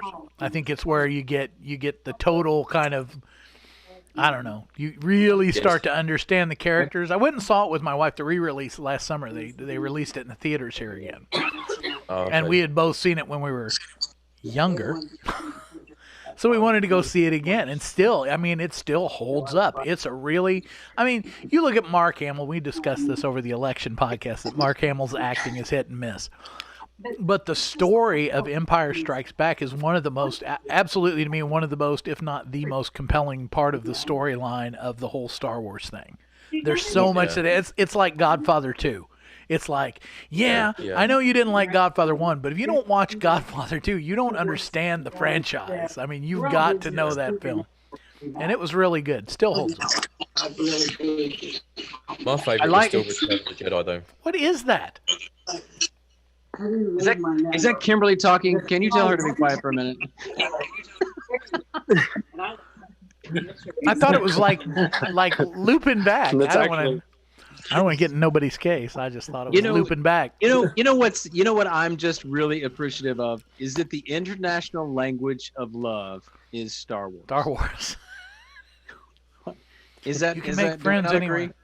Do we not? Well, we've all that or we're all Lord of the friends. Rings. I was really surprised to find JD was such a Lord of the Rings guy. Yeah, that was no the most kidding. shocking development of the night. That guy is a highly intelligent dude. I'm not surprised you didn't hang around. But yeah, you've got to check out and watch some of his stuff on YouTube. Yeah, if you like historic stuff, he does. I mean, his video shooting, his video quality is like cinematic. He has a really good eye for it. Yeah, it's real easy to ingest. I'm being a history buff, and maybe you guys experience this as parents of children, is that children aren't usually too interested in history, and there's so much to learn, and stuff like that is such a great what do you want to call it, resource to have, to be able to share with your kids. And like, for some reason, because as a parent, if you are one, that they don't want to listen to you. But if I can show them somebody on YouTube, like we spent some time talking about Drunk History, which is a program here. Hard to explain the premise, but people who are drunk tell historic stories, and then they record that audio and have actual famous actors act the story out with that dialogue, like lip syncing the dialogue. It's a really funny show, but as I told JD previously, I'm like, my kids don't care anything about what I have to say about history, but they'll watch that for hours. So to me, it's like really great to have resources that my kids will listen to, because they don't listen to me, especially now that they're grown. Nobody does, Doug. I know. Nobody. Don't say it out loud. It's just no let me secret. imagine that that's the truth. Your kids are watching you. Oh yeah. Oh yeah. I think the reason why kids don't listen to their parents is because of how familiar you are to them. Yeah. I got one in the room right here. Yeah. So Your dad's in there? Bring him in. Let's ask. No, I just think we should ask him. Why don't we listen? Why don't kids listen to their parents? I think Charlie's right. Yeah, it's because we just live with you, and sometimes we get annoyed of you. And that freaking accent, man. That freaking accent. You win everything. You don't even have to try. Oh, Charlie's right. He's got the cool accent. He just said Charlie's right. Yeah, because he's got a British accent. Yeah, That's what I mean. Yeah. I thought I was going to marry cool. Christian over Zoom. That's why I said to you, she's single. Dude, it ain't over yet. The night is young. To a wedding. It's not. Hey, I'll send you all of her information, man. You connect with her. And let me say too that I pitched. She was a welcome surprise. To be fair, she's very attractive, and it distracted compared to the rest of us bearded dudes. No, I think I'd have to flip a coin between her and Adam. I think, to be fair. I want to say again for the record, I made the pitch initially before when we did the election podcast. I'm like, I said I think Charlie's single, so you should watch the podcast and see what you think. Yeah, I tried, man. I think I'm planning to be single forever. That's not a bad plan. There's nothing wrong with that. But there's no point in being bored every night. How old are you, Charlie? Divorce is coming. 32. You're 32. Okay. Yeah. Yeah. That's fine. I mean, look. The reason I say that. We're on the internet. We're on the internet, so be careful. We're live. It's okay. Oh, okay. It's 2:30 in the morning. I don't think my ex is watching. Adam, do you have that number? Can you call her up and get her? You should watch YouTube right now. Yeah, he's about to go in. No, down the rabbit hole. That's it. Yeah. Not that I don't know. I just kind of feel like there's a lot. I think relationships are a distraction if you haven't got everything you want in life in order. So I've been with 2 women. Relationships over the past 11 years. I would say I could have done a lot more with my life if I hadn't. And I think sometimes men, this comes down to, I think, immaturity, naivety, and I think sexual impulse. Is that when men are young and they get their head turned by an attractive young lady who is also turning her head at him, they lose focus of a lot of things that they should be doing. So then you kind of, when you go through a few breakups, you get burned a couple of times. You then think, well, that was a waste of 10 years. So it's not an anti-women thing. Of course it's not. It's just, I'm 32 years old. I got to achieve a bit more first before I can think about, doing that. And, you got to know what you bring to the table and what you're expecting a woman to bring to the table. And I think nowadays it's difficult to date because everyone is just on this swipe culture and let's have sex and let's not take it too serious. And, it just becomes carnage. One of the big problems that we have culturally and has become exacerbated by the whole social media thing is that, I don't know how to say this exactly. If you're not happy with who you are by yourself, there's no person that we can add you as part of a couple to that you're going to be happy with. You better learn how to be happy with who you are as a person first, because that other person will not complete you. And so many people enter relationships thinking, I'm going to change that person into who I want them to be, or they're going to be able to make me into who I imagine. And it's like, no. You're just going to get in a fight. And that's where the naivety sets in, because you are sold this this Hollywood dream of, if the man chases the woman and puts all the effort in, he's going to get, the house and the children, the dog and everything else. And it's like, no, it's not, because you don't. When guys get into relationships early on, and I'll say this from experience, you get blinded by the fantasy of what a relationship should really be. Until you realise that it doesn't last, because you haven't found yourself yet. I know it sounds really whimsical to say that, but that's exactly it. That's exactly it. Well, what you were saying about the Hollywood, thing that we portray as relationship is that's not realistic in any sense. And I think that's what troubles us. Because people are guided by TV and films. Exactly. If they don't get what they want out of a situation straight away, they think the grass is greener somewhere else. Right. Social media is a bigger one now, I would say. Yeah. Yeah, Rather absolutely. than TV and movies used to be quite big, but now everybody's looking, oh, they're the perfect couple picture doing, oh, we should be doing this, or this person has this, or yeah. So it's not even like a made up story, of like actors. It's now a technically made up picture of people that they might know or might not know. Right. It becomes a competition. Social media. Yeah. You only ever share your best. Yeah. Yeah, nobody puts their worst moments on Instagram. No, that's it. Yeah. Look what happened to me. I almost stepped in this. It's never that. Yeah, and people that do complain and put the negative stuff on social media, everyone thinks they're just attention seeking. So you kind of can't win. But I agree with Adam. Like, social media is like a big thing. Like, I think it can come in between relationships, because, like, if you post pictures of yourself, so for example, you post like a nice picture where you're in a suit or whatever else, and you might be getting a little bit more love from the ladies, or vice versa. The women might post a picture where they've got a nice dress on their outfit that they've got, and they're getting a load of likes from the fellas, right? You can tell pretty much how many of these people actually fancy you versus just being friendly, right? Right. I think you get an intuition about these kind of things, right? I mean, I think that sometimes it's blatant, so therefore, when again in relationships now, it's like, well, if this ain't working out, I got 10 other guys on this picture I can talk to, or I've got 10 other girls on this picture that I can talk to. And Adam's nodding because he knows it's right, because we're like of a younger, I don't know how old you are, Adam, but I'm assuming you're around the same age as me. Hey, you don't need to rub it in, man. Don't be cruel. Well, no, you guys are married, so it's like it's a different man. It's a different story.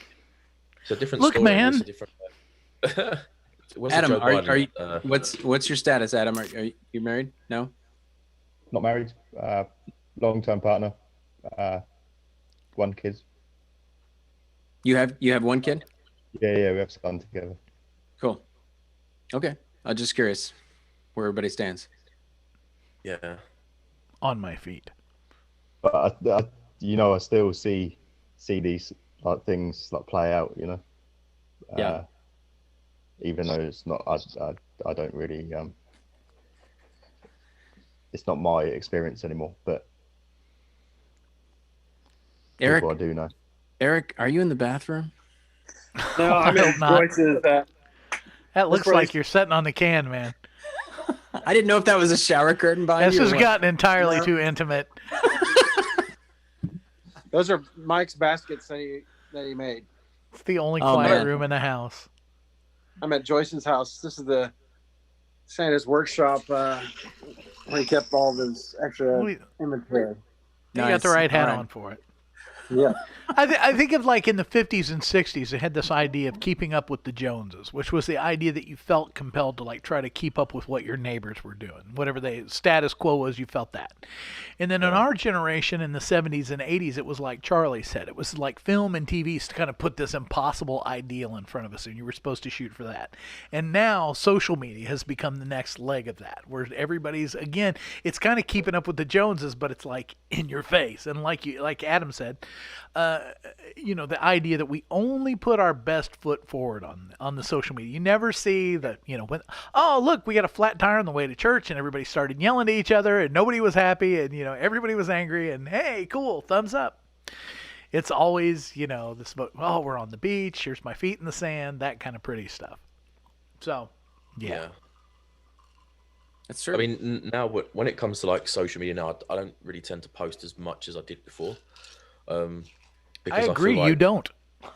No, I don't, and because I feel what value am I bringing to the post? Some people can post pictures all day long, and some people get paid to do it. It's incredible. Like if you're attractive and you got an incredible body, or you're incredibly beautiful, you can Thank get yeah, I know, yeah, you're missing out on a few 100,000 there followers. Only but fans. We'll get there. OnlyFans. That's it. That's it. That's what I mean. It's like the sexualization of social media is going to be the downfall for a lot of people that when they get to like 35, 40, 45 years old, when they want to try and settle down with someone, it's going to be like, well, what have you done with your life so far? I'll posted pictures of my ass on Instagram. All right, sweet. Next. It's true. It's true. How many girls nowadays like do I see thinking that their whole worth is based on likes on Instagram? Loads. Yeah. Loads. And it's like, look, I don't mean to be horrible to you, babe, but one day that arse is going to sag. One day. Gravity is a thing. Yeah, and it's the same with guys. Like we all going to deteriorate at a time. Like That's what not else true. do you bring to the table? That's not true. That's fake news, Charlie. I feel like I'm golden, baby. I'm golden.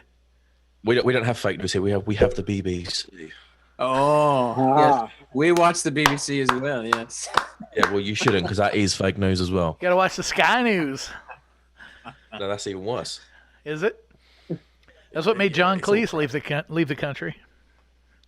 Wait a minute. John Cleese left England? Yeah, he's living on a sailboat. He got so angry with the state of the media after the last election, he left the country. He lives on a sailboat now in the He lives on a Caribbean. sailboat? Yeah. Really? Yeah, he went onto a program called Newsnight, which is like it's like kind of like a marquee political news kind of like scrutiny kind of program, and he went in with a list of all the things that is wrong with the media, and he pulled out this piece of paper on this program, and he said like in Europe, the British media is the least trusted in all of Europe.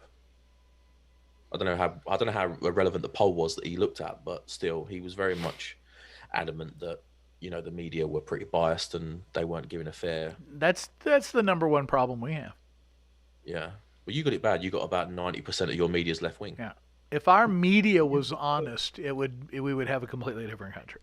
I mean, Adam is completely against anything to do with like. So I just want to bring him in because I know he's trying to speak here. The Christmas party's over. Time to get political.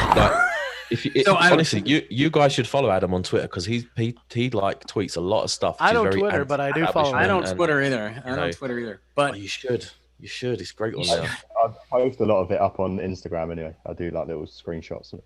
Yeah. I was just going. Do you not think like everybody thinks that the media is biased towards the other side? I feel like people here in the UK still think people on the left think it's biased towards the right. People on the right think it's biased towards the left. It's something I've noticed anyway. Yeah, I have noticed that. There's a quite a well-known commentator here called Owen Jones, and he's very left-wing, and he says that the media is all right-wing, and I don't see that at all. Like personally, I don't. And bear in mind, I am right-wing, so like I don't. I'm way. Kind of looking. Yeah, you'd never guess. I'm kind of looking out for those kind of outlets, and you don't really get them in England anymore. Like the closest thing we've got to like Daily Mail is like Daily Mail was like a right-wing kind of outlet, and I wouldn't consider that to be like a news source anyway. I just think it's like a bit of fluff, really. It's not really a kind of a real. I know you got Daily Mail in America, but like Mail Online, I think it is over there. But it's as far as like news channels go, we don't have anything. But I know there is talk about there being like a new kind of like British Fox News being set up at some point in the new year. Well, I hope he gets something better than Fox News, but.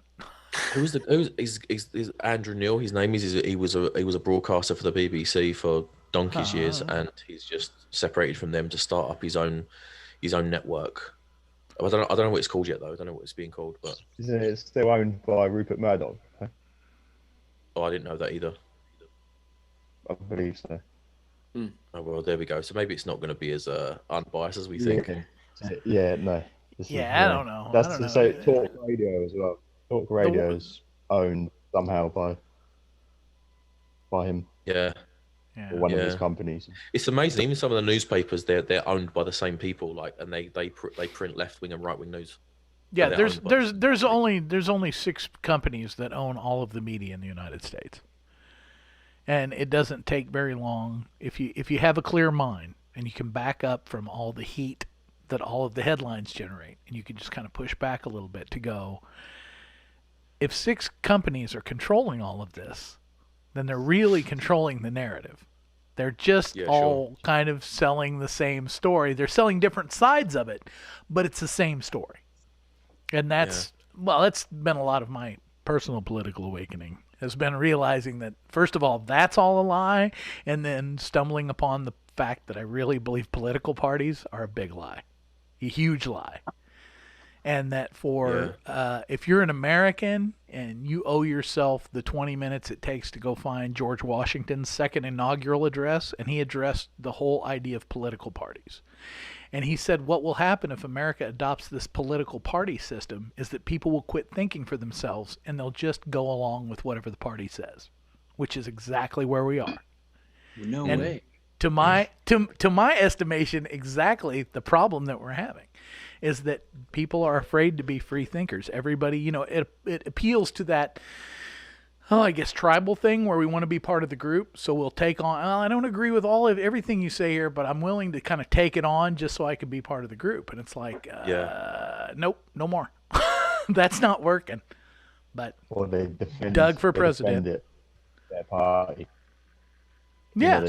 They defend no matter what. And you're socked into defending things you don't necessarily agree with because it's the party line. Yeah. Yeah, right that's on, right. Adam. Go ahead, Charlie. I'm sorry.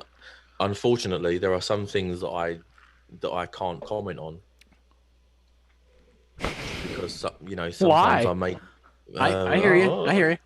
I'm with you. Because I'm standing for the Conservative Party. So there's like some things I may choose to omit my opinion about.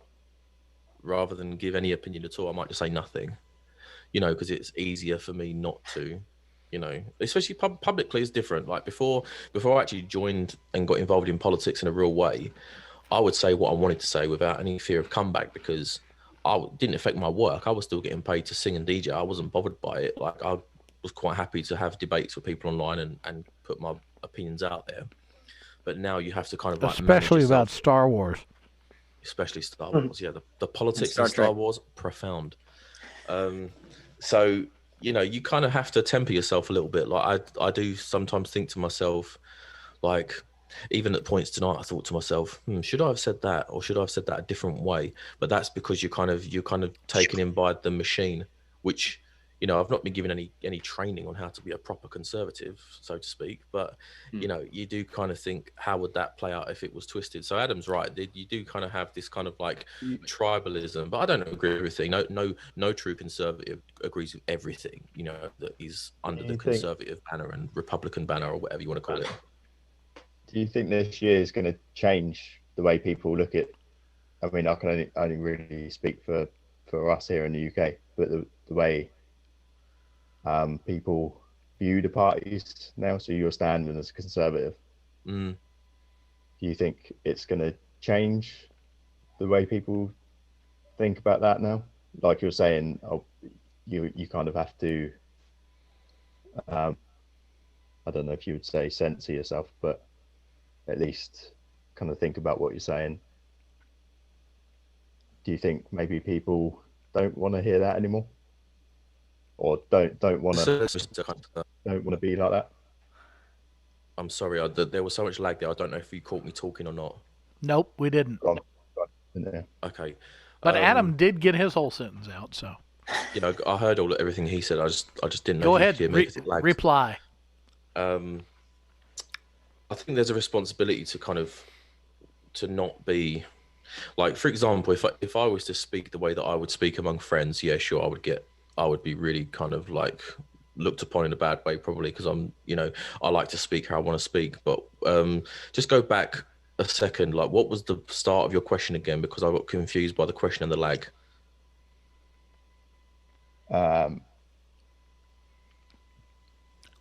Well, basically, do you think this year, everything that's happened this year, has it changed what people want in a politician? Would they rather somebody that's going to talk to them how they talk? Yeah, I mean, when it comes to talking to people in general, I'm not too far removed from the way I am now. I just might keep control of the F-bombs and the C-bombs, in terms of just regular chit chat. Save them up. Save them up. Yeah, I'm saving them up for when I'm around my friends. Yeah, I think people expect. I think the problem with politics is that people expect a politician to lie, which is the thing that I've struggled with the most. Is that even when I'm campaigning, or if I'm putting things out in Facebook groups or whatever to kind of get what I think is best for my area across, people will tarnish me with being a politician, and therefore I can't be trusted. And that, I think, is a massive, massive pitfall in what I've decided to get involved in, because I say to people all the time, I will never lie to you. Like, I'm not gonna lie to you about anything, because, you know, and you with that little look there, Mark, as if to say, come on. He's like little shifty eyes at the top there. I don't know what you're talking about. I don't. No, but seriously, it's like, I don't have a reason to lie to people. Like, I think some people get caught up in the art of spin and twisting things to suit a narrative. And sure, I have a conservative narrative to push, but will I lie about it? No. And I think people want honesty from politicians. It's just politicians. The straight talking kind of.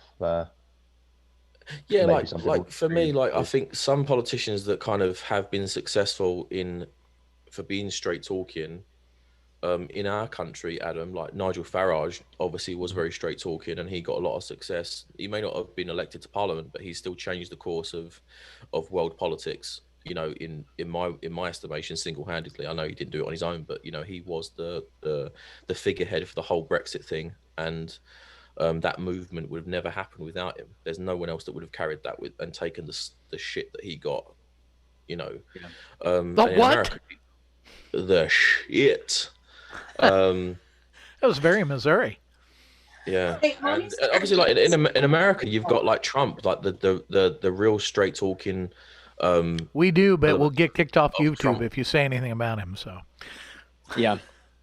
And you have to have multiple syllables. If you're going to say it, it's got to be shit. Shit. There you go. That's it. You got it perfectly. It's got to be multiple syllables. Yeah. So with him, like Trump was. I hate to do this, but I got to bounce out. Jingle Gingerberry's leaving us, man. Eric, thank you for coming, man. It's been a blast. Thanks, Eric. It was a blast. I appreciate it, guys. Nice. I'm gonna send you. I'm gonna send you a present. I'm gonna send you a present. Happy birthday! You're not gonna hand deliver it? You're gonna hand deliver it? We'll see. I have to wear a mask if I do, but hey, we'll see you. Merry Christmas and happy birthday, because I know you're only coming on your hand. buddy. Yeah, happy birthday for when it is. Thank you, guys. Thank you, Eric. Bye. Yeah, so Trump's straight talking, I think that was refreshing for not just Americans. Yeah. But even England, like Trump's, like I said to you before, Trump's got a lot of fans in England, and you know, they're not allowed to confess their fandom because they'll get lynched. But same here. You know, like yeah, no kidding. It's that straight talking. I mean, fair enough. Half of the things that he may have said may have been complete BS, but he said it with a straight face, you know. And I think that when you kind of have that conviction behind what you're saying, people can relate to the conviction more than they can what you're actually trying to say. Yeah, it's like, you know, some speeches, some fantastic orators, like for example, like Tony Blair, when he was Prime Minister of our country, he was fantastic spokesman. He could speak and speak and speak and speak and speak, and he was charismatic, and he had that captivating appeal. Now, you know, post Iraq war, no one cared what Tony Blair had to say anymore, because we knew it was all a sham, and so did he, and you know, people just lost respect for him. Right. If you think Obama got all of those like thumbs up on the same stuff. Oh, he could really speak, and he could really, you know, make people feel like he felt what they were feeling, and he could really speak. But in the end, it was zero content. Yeah, but Obama never come across as real to me. Right. Or myself either, but to most of the nation, it was like, oh, look at this guy, and he's so articulate, and it looked like a very polished. It looked like he just come across like an extra polished Bill Clinton. Word, just without the sex. Well, I'm not saying that, but well, yes, an extra polished Bill Clinton, an extra slick Willie. Uh-oh. Yeah. What did I say? There we go. There we go. We're gonna get kicked Adam's off. laughing. I got Adam laughing, if nothing else. Talking of extra slick willies, one of my friends has kind of like bought into this really odd conspiracy theory that Michelle Obama is actually Michael Obama. Oh yeah. Is that a thing anymore, or You is should. that just I've something told that- you before. I'm a curator of conspiracy theories, man. If you hear one, bring it to me. I want it for my collection. He is. Yes. You. Beg your pardon? To what? I can't hear anybody anymore. Hey, it's froze up. Uh-oh. We got to freeze up there, Charlie. We got to wait until the internet. Adam's still moving. Adam, do you want to say something? Charlie can't say anything. He's frozen. Yeah. I can mute Charlie if you want. Charlie's in a block of carbon right now. Him and Han Solo. We are. Oh, there I heard his voice again. Charlie, you froze up on us, man. Okay, am I back? You seem to be. You're back. Give it a try. Let's see what we got. Okay. I tried to get Adam to fill in for you. He wouldn't. So I got my conspiracy theory out. You said. I've heard that one. I asked you, please, always, if you hear a new conspiracy theory, please, like, send me a text or something, because I got to have it for my collection. I'm a curator. She would send me messages all the time, like, look at this, look at that, look at this, look at that. And I'm like, yeah, it kind of looks like it could be real. But I don't know. That's what I do, man. You're welcome. What can I say? Do you pay a monthly subscription fee for that, or do I provide it free? Free of charge. That's what I thought. Again, you're welcome. Yeah, no, well, the weird thing, the weird things about the Michelle Obama, Michael Obama thing. And there are lots of them, because there are lots of photographic and video things. Like, there's a famous clip of her dancing on Ellen, and like they zoom in on the, what would you want to call it? Genital area is what I guess you'd have to call it. The waist down area. And it looks like something's hitting the inside of her clothes. And there are pictures of early Obamas, and it was like Barack with a picture of a guy named Michael who looks strikingly similar to Michelle. I'm not saying I believe it. I'm not saying it's true. I'm just saying, yes, I'm aware that it's out there. And if you ever hear anything like that, please let me know, because I need it for my collection. It could be true, because she does kind of have the build of a man. Got the shoulders, like, for sure. When you compare it to like other tall men, like, yeah, sure, like it kind of, and the Michael Obama pictures that we've seen, it kind of does make you think, could be true. Could be. But things like that happen when you become world famous like that. You kind of hear. Mark is now searching the internet for these pictures and videos. I can tell by the look on his face. But it's true. Like, when you become look for Michelle famous, Obama on Ellen. It's like what conspiracy has you got over here that Prince Philip killed Diana, not the car crash? Right. And or the Mountbattens or any of that stuff. I mean, the whole idea of the British family changing their name during World War I is like a huge thing I didn't even know about until probably the last couple of years. And I was like, what? And it's like, no, that's absolutely true. It's not even something they tried to hide. But you know from studying British history your whole life that it's full of like intrigues and conspiracies and things. There's a story where somebody killed somebody else's 2 kids and buried them in a wall in a castle or something. There's all that kind of stuff. So it's nothing new. It's savvy. It's branding, isn't it? It's just, the most famous family in the world. You keep banging on at Windsor. That's going to stick. Sure. Especially when you find out Windsor isn't their name. That their name was German, and they changed it during World War I because it was the same name as the company that made the engines for the planes during World War I. I think people just didn't like the fact that we were at war with Germany and we've got a German heritage. Could very well be. But they changed their name, and most of them were German. There's to this day, like 70% of the royal family is German in descent. A lot of them speak German. What? No way. Haven't we already covered this before? I think when you think, am I going down the rabbit hole here? I don't. No, I didn't. Just having fun. We do that all the time. What difference does it make? I think it'd be very hard to pinpoint where the royal family comes from, because all the royal families of Europe, past and present, are all connected, because they all used to absolutely, have it off with their cousins and stuff. So it's sure. kind of, and that. And there's a conspiracy theory about that. That was. Yeah, but that was what Eddie Izzard says. No, it's true. It's true. They did do it. It's a way of keeping political. Like nowadays, you sign treaties, Back in the medieval times, they had sex. You know, that was how they made their unions, and it was, politically it was clever. But I mean, it's odd when you say, "Oh yeah, my wife is also my first cousin." You know, allegedly. And again, I'll throw you conspiracy. Well, no, historically, it's true. Historically, it's true. Yeah. But I'm throwing you my conspiracy theory disclaimer.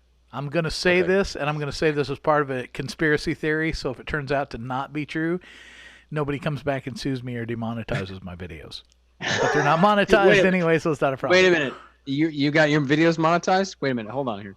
Only my part. Only my cube, my square in the 4 is monetized. Right. You guys are on your own. Whatever. What were we talking about?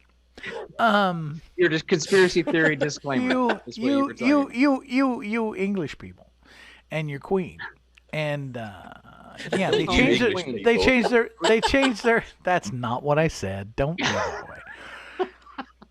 They changed their name, and I was going to talk about something else about them changing their name, and they're all Germans. That's the other thing. And some of it's just coincidence. Conspiracy theory disclaimer is what you were talking about. I know, but I can't remember what I was disclaiming. I was saying the disclaimer because I was getting ready to say something else. Highly controversial. Highly controversial. You talking about this? No. I don't remember what it was now. I don't know. I'm sorry. I derailed you. My fault. You know, if you didn't do it, I was going to. It was just a matter of time. So they changed their names. First of all, the Windsor family didn't become the Windsor family until like 1918, 1920. They changed their name because their name was the same name as the company that made the motors for the German bombers during World War I. Yeah, the name changed in 1917. 1917, was that it? Okay. I knew it was like World War I. And then... What was their name? BMW? Something Koblenz. I don't remember. It was something Koblenz. It was like a hyphenated name. Their name was Saxe Coburg and Gotha. That's how you'd read it anyway. I'm sure it's pronounced. Okay. Guth. Over in America, it's Guth. Not really. I'm making that up.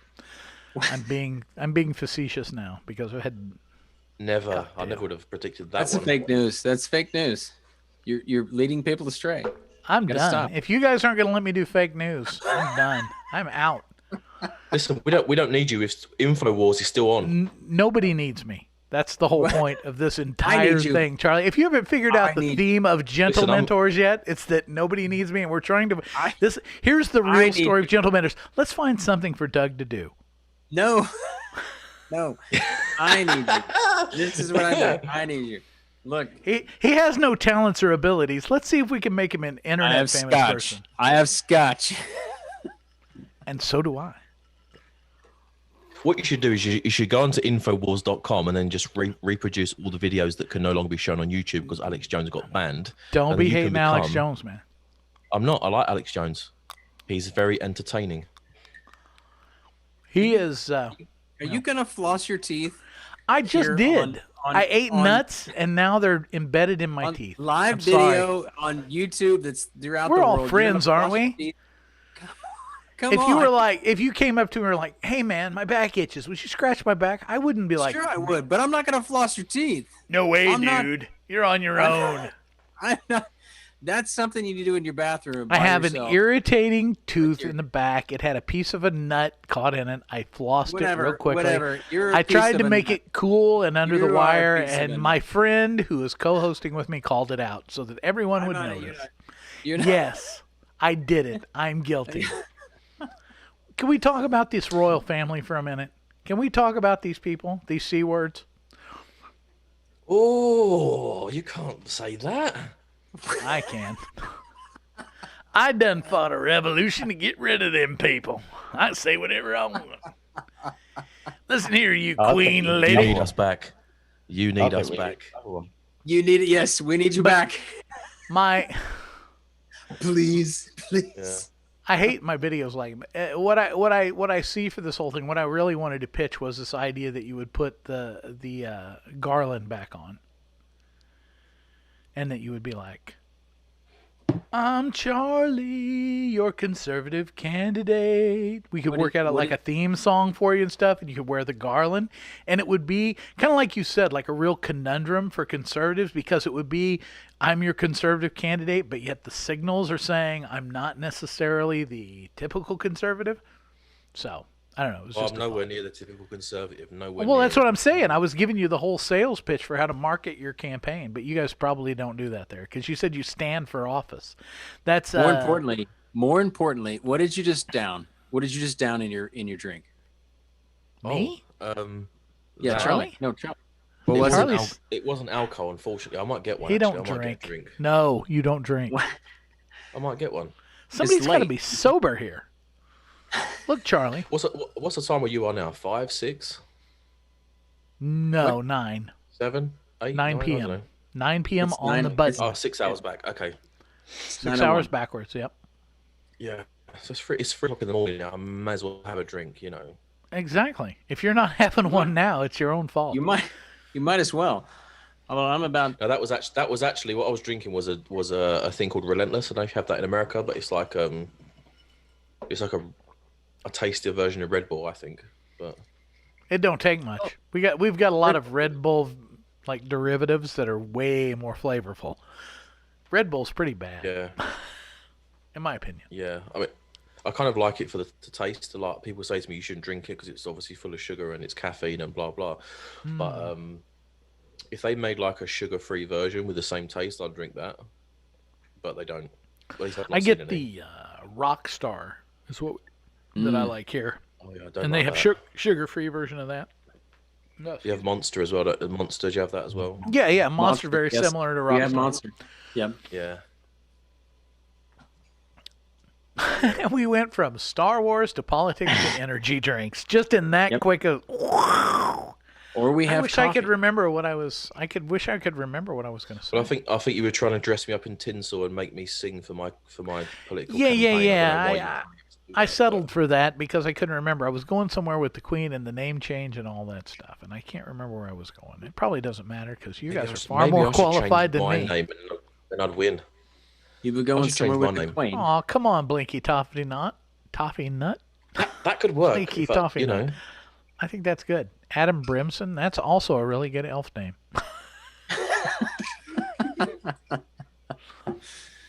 I'm Evergreen Glitterballs, so, I got it going on.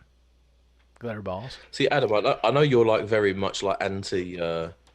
You're very suspicious and cynical. But have you ever thought about getting involved in anything political yourself? Because you obviously do have an opinion. No. Yeah, I have an opinion. I'm just I'm not a. I wouldn't class myself as a political guy. I just. Do you know how many people that I know that say they're not a political person, yet they definitely are? I've spoken Was it a sex scandal? like one of my best friends. You know Zuby.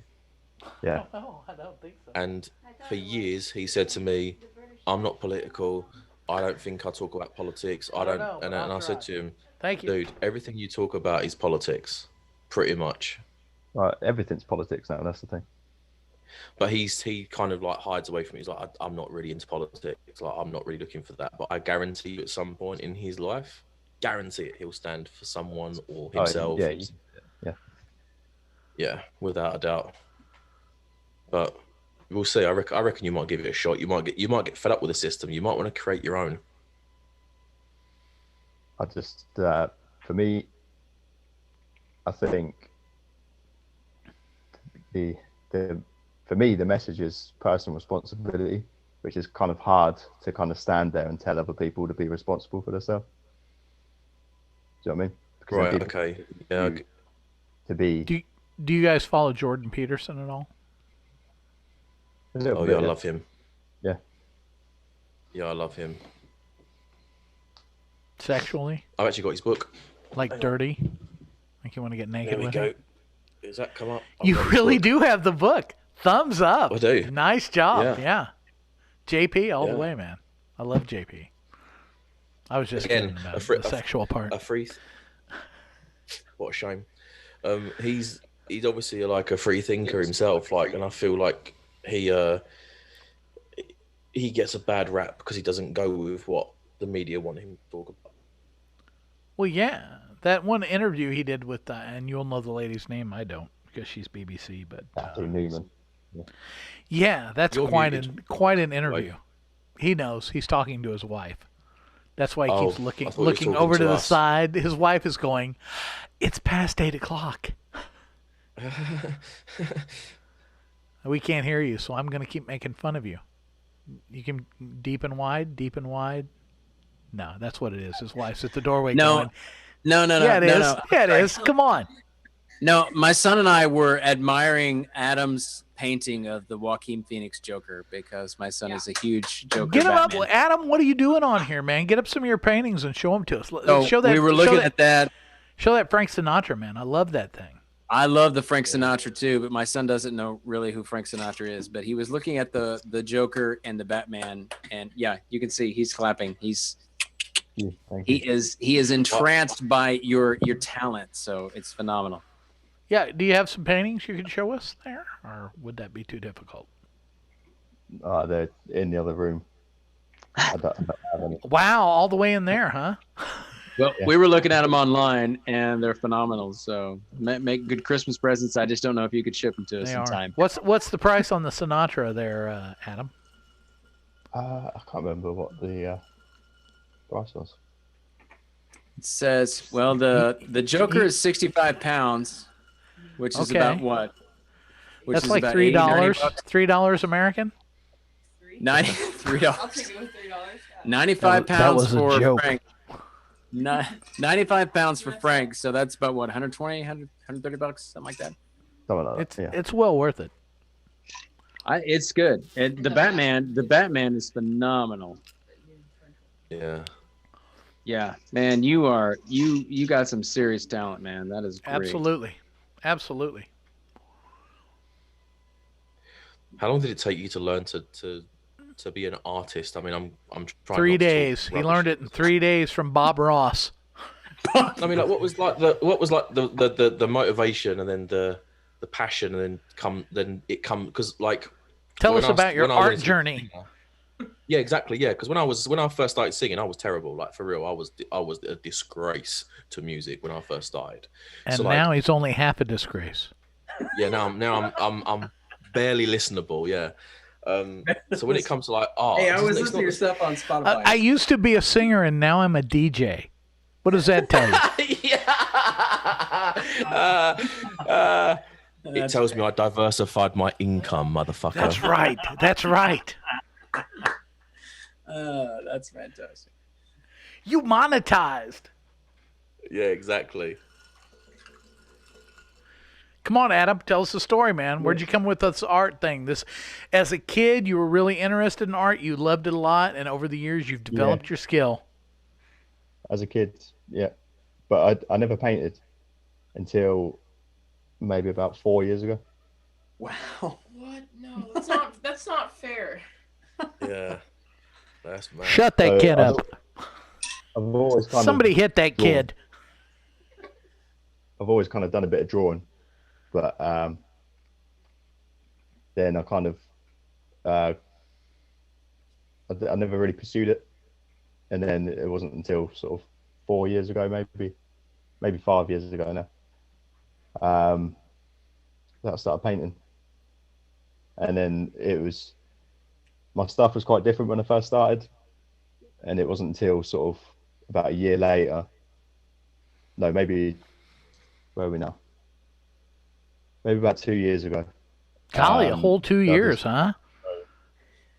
No, I just decided to go with some of, and that's why now I do things like I've done Fleckus. I haven't seen your Fleckus. I would love to see that. I loved your, like I said, the Sinatra and the other ones have been great. Fleckus was the first one. Charlie. That really kind of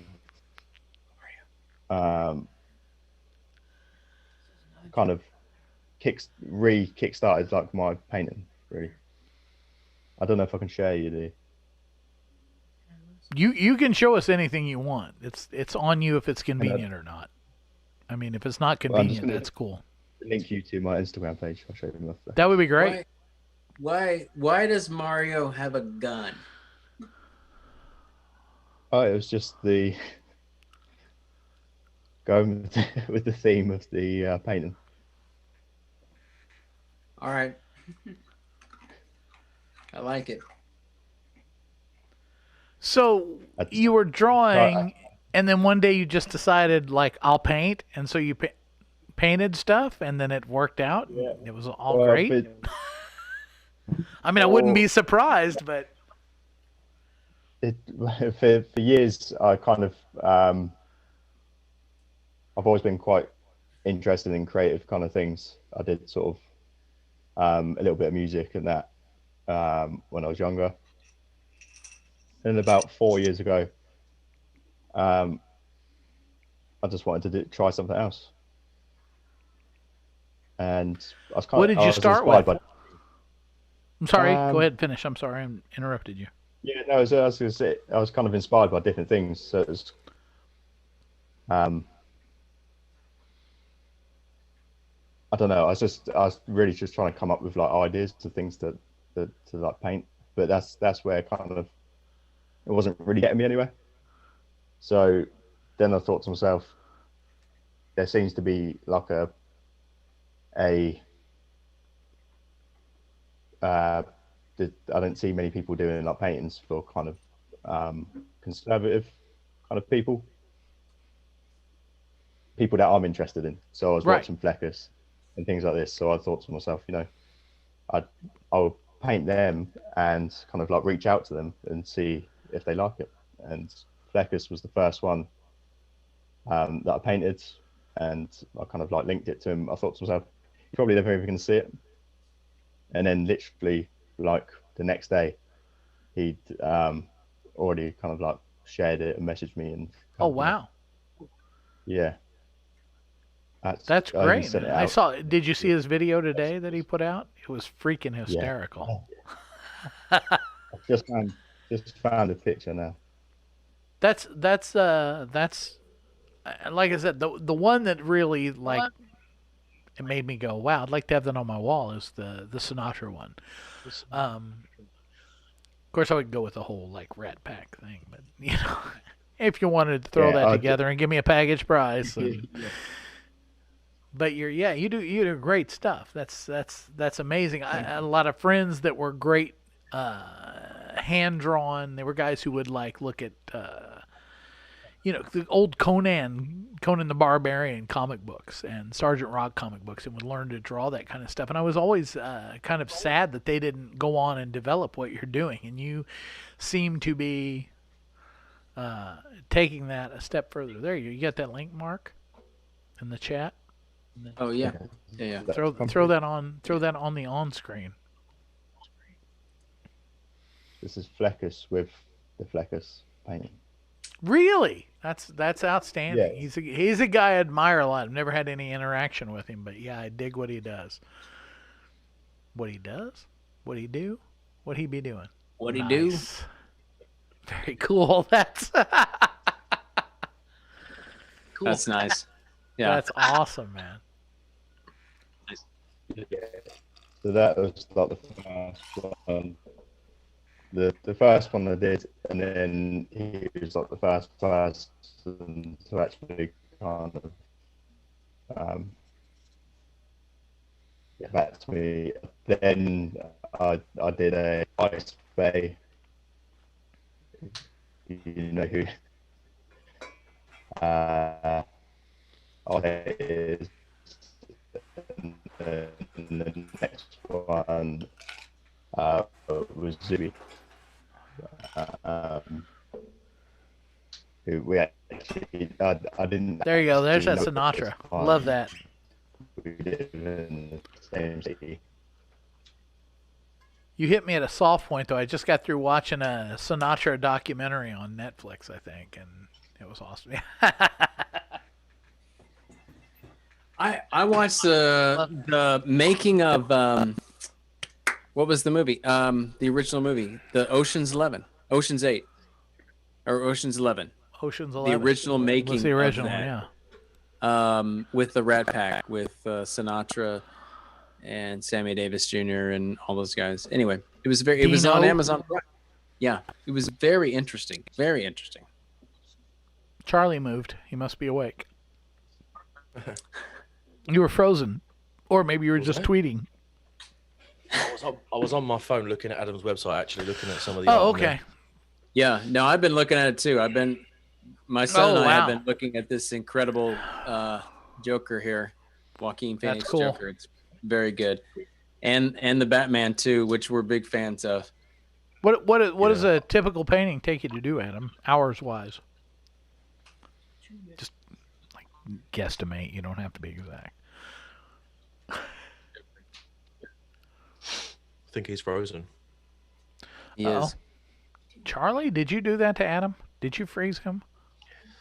Just stared at him and these kind of. Joker. Oh, he's a gone. couple of days, a couple of hours. Back. He's gone. Oop, There he he is. is. Try it again. A Sorry. couple of hours. A couple of hours? He did that while he was sleeping. He did while he was gone just a second ago. He just did another one. The Joker and the Batman, so they're small. They're kind of like about A4 size. How long does it take you to do one, like start to finish?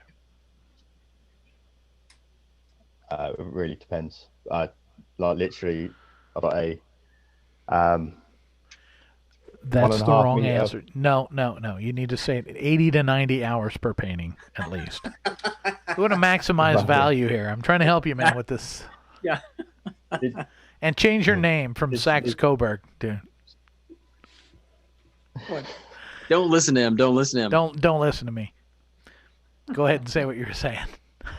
No, Charlie's even lost patience with me. It varies. What It depends inspires how you, big- man? Well, mainly. I mean, the clearly things that other Tucker and people stuff don't. that's political involved, but like the Sinatra thing, that's not political. The Batman thing, that's not political. So what draws your attention? Yes. Things I like. I like Frank Sinatra.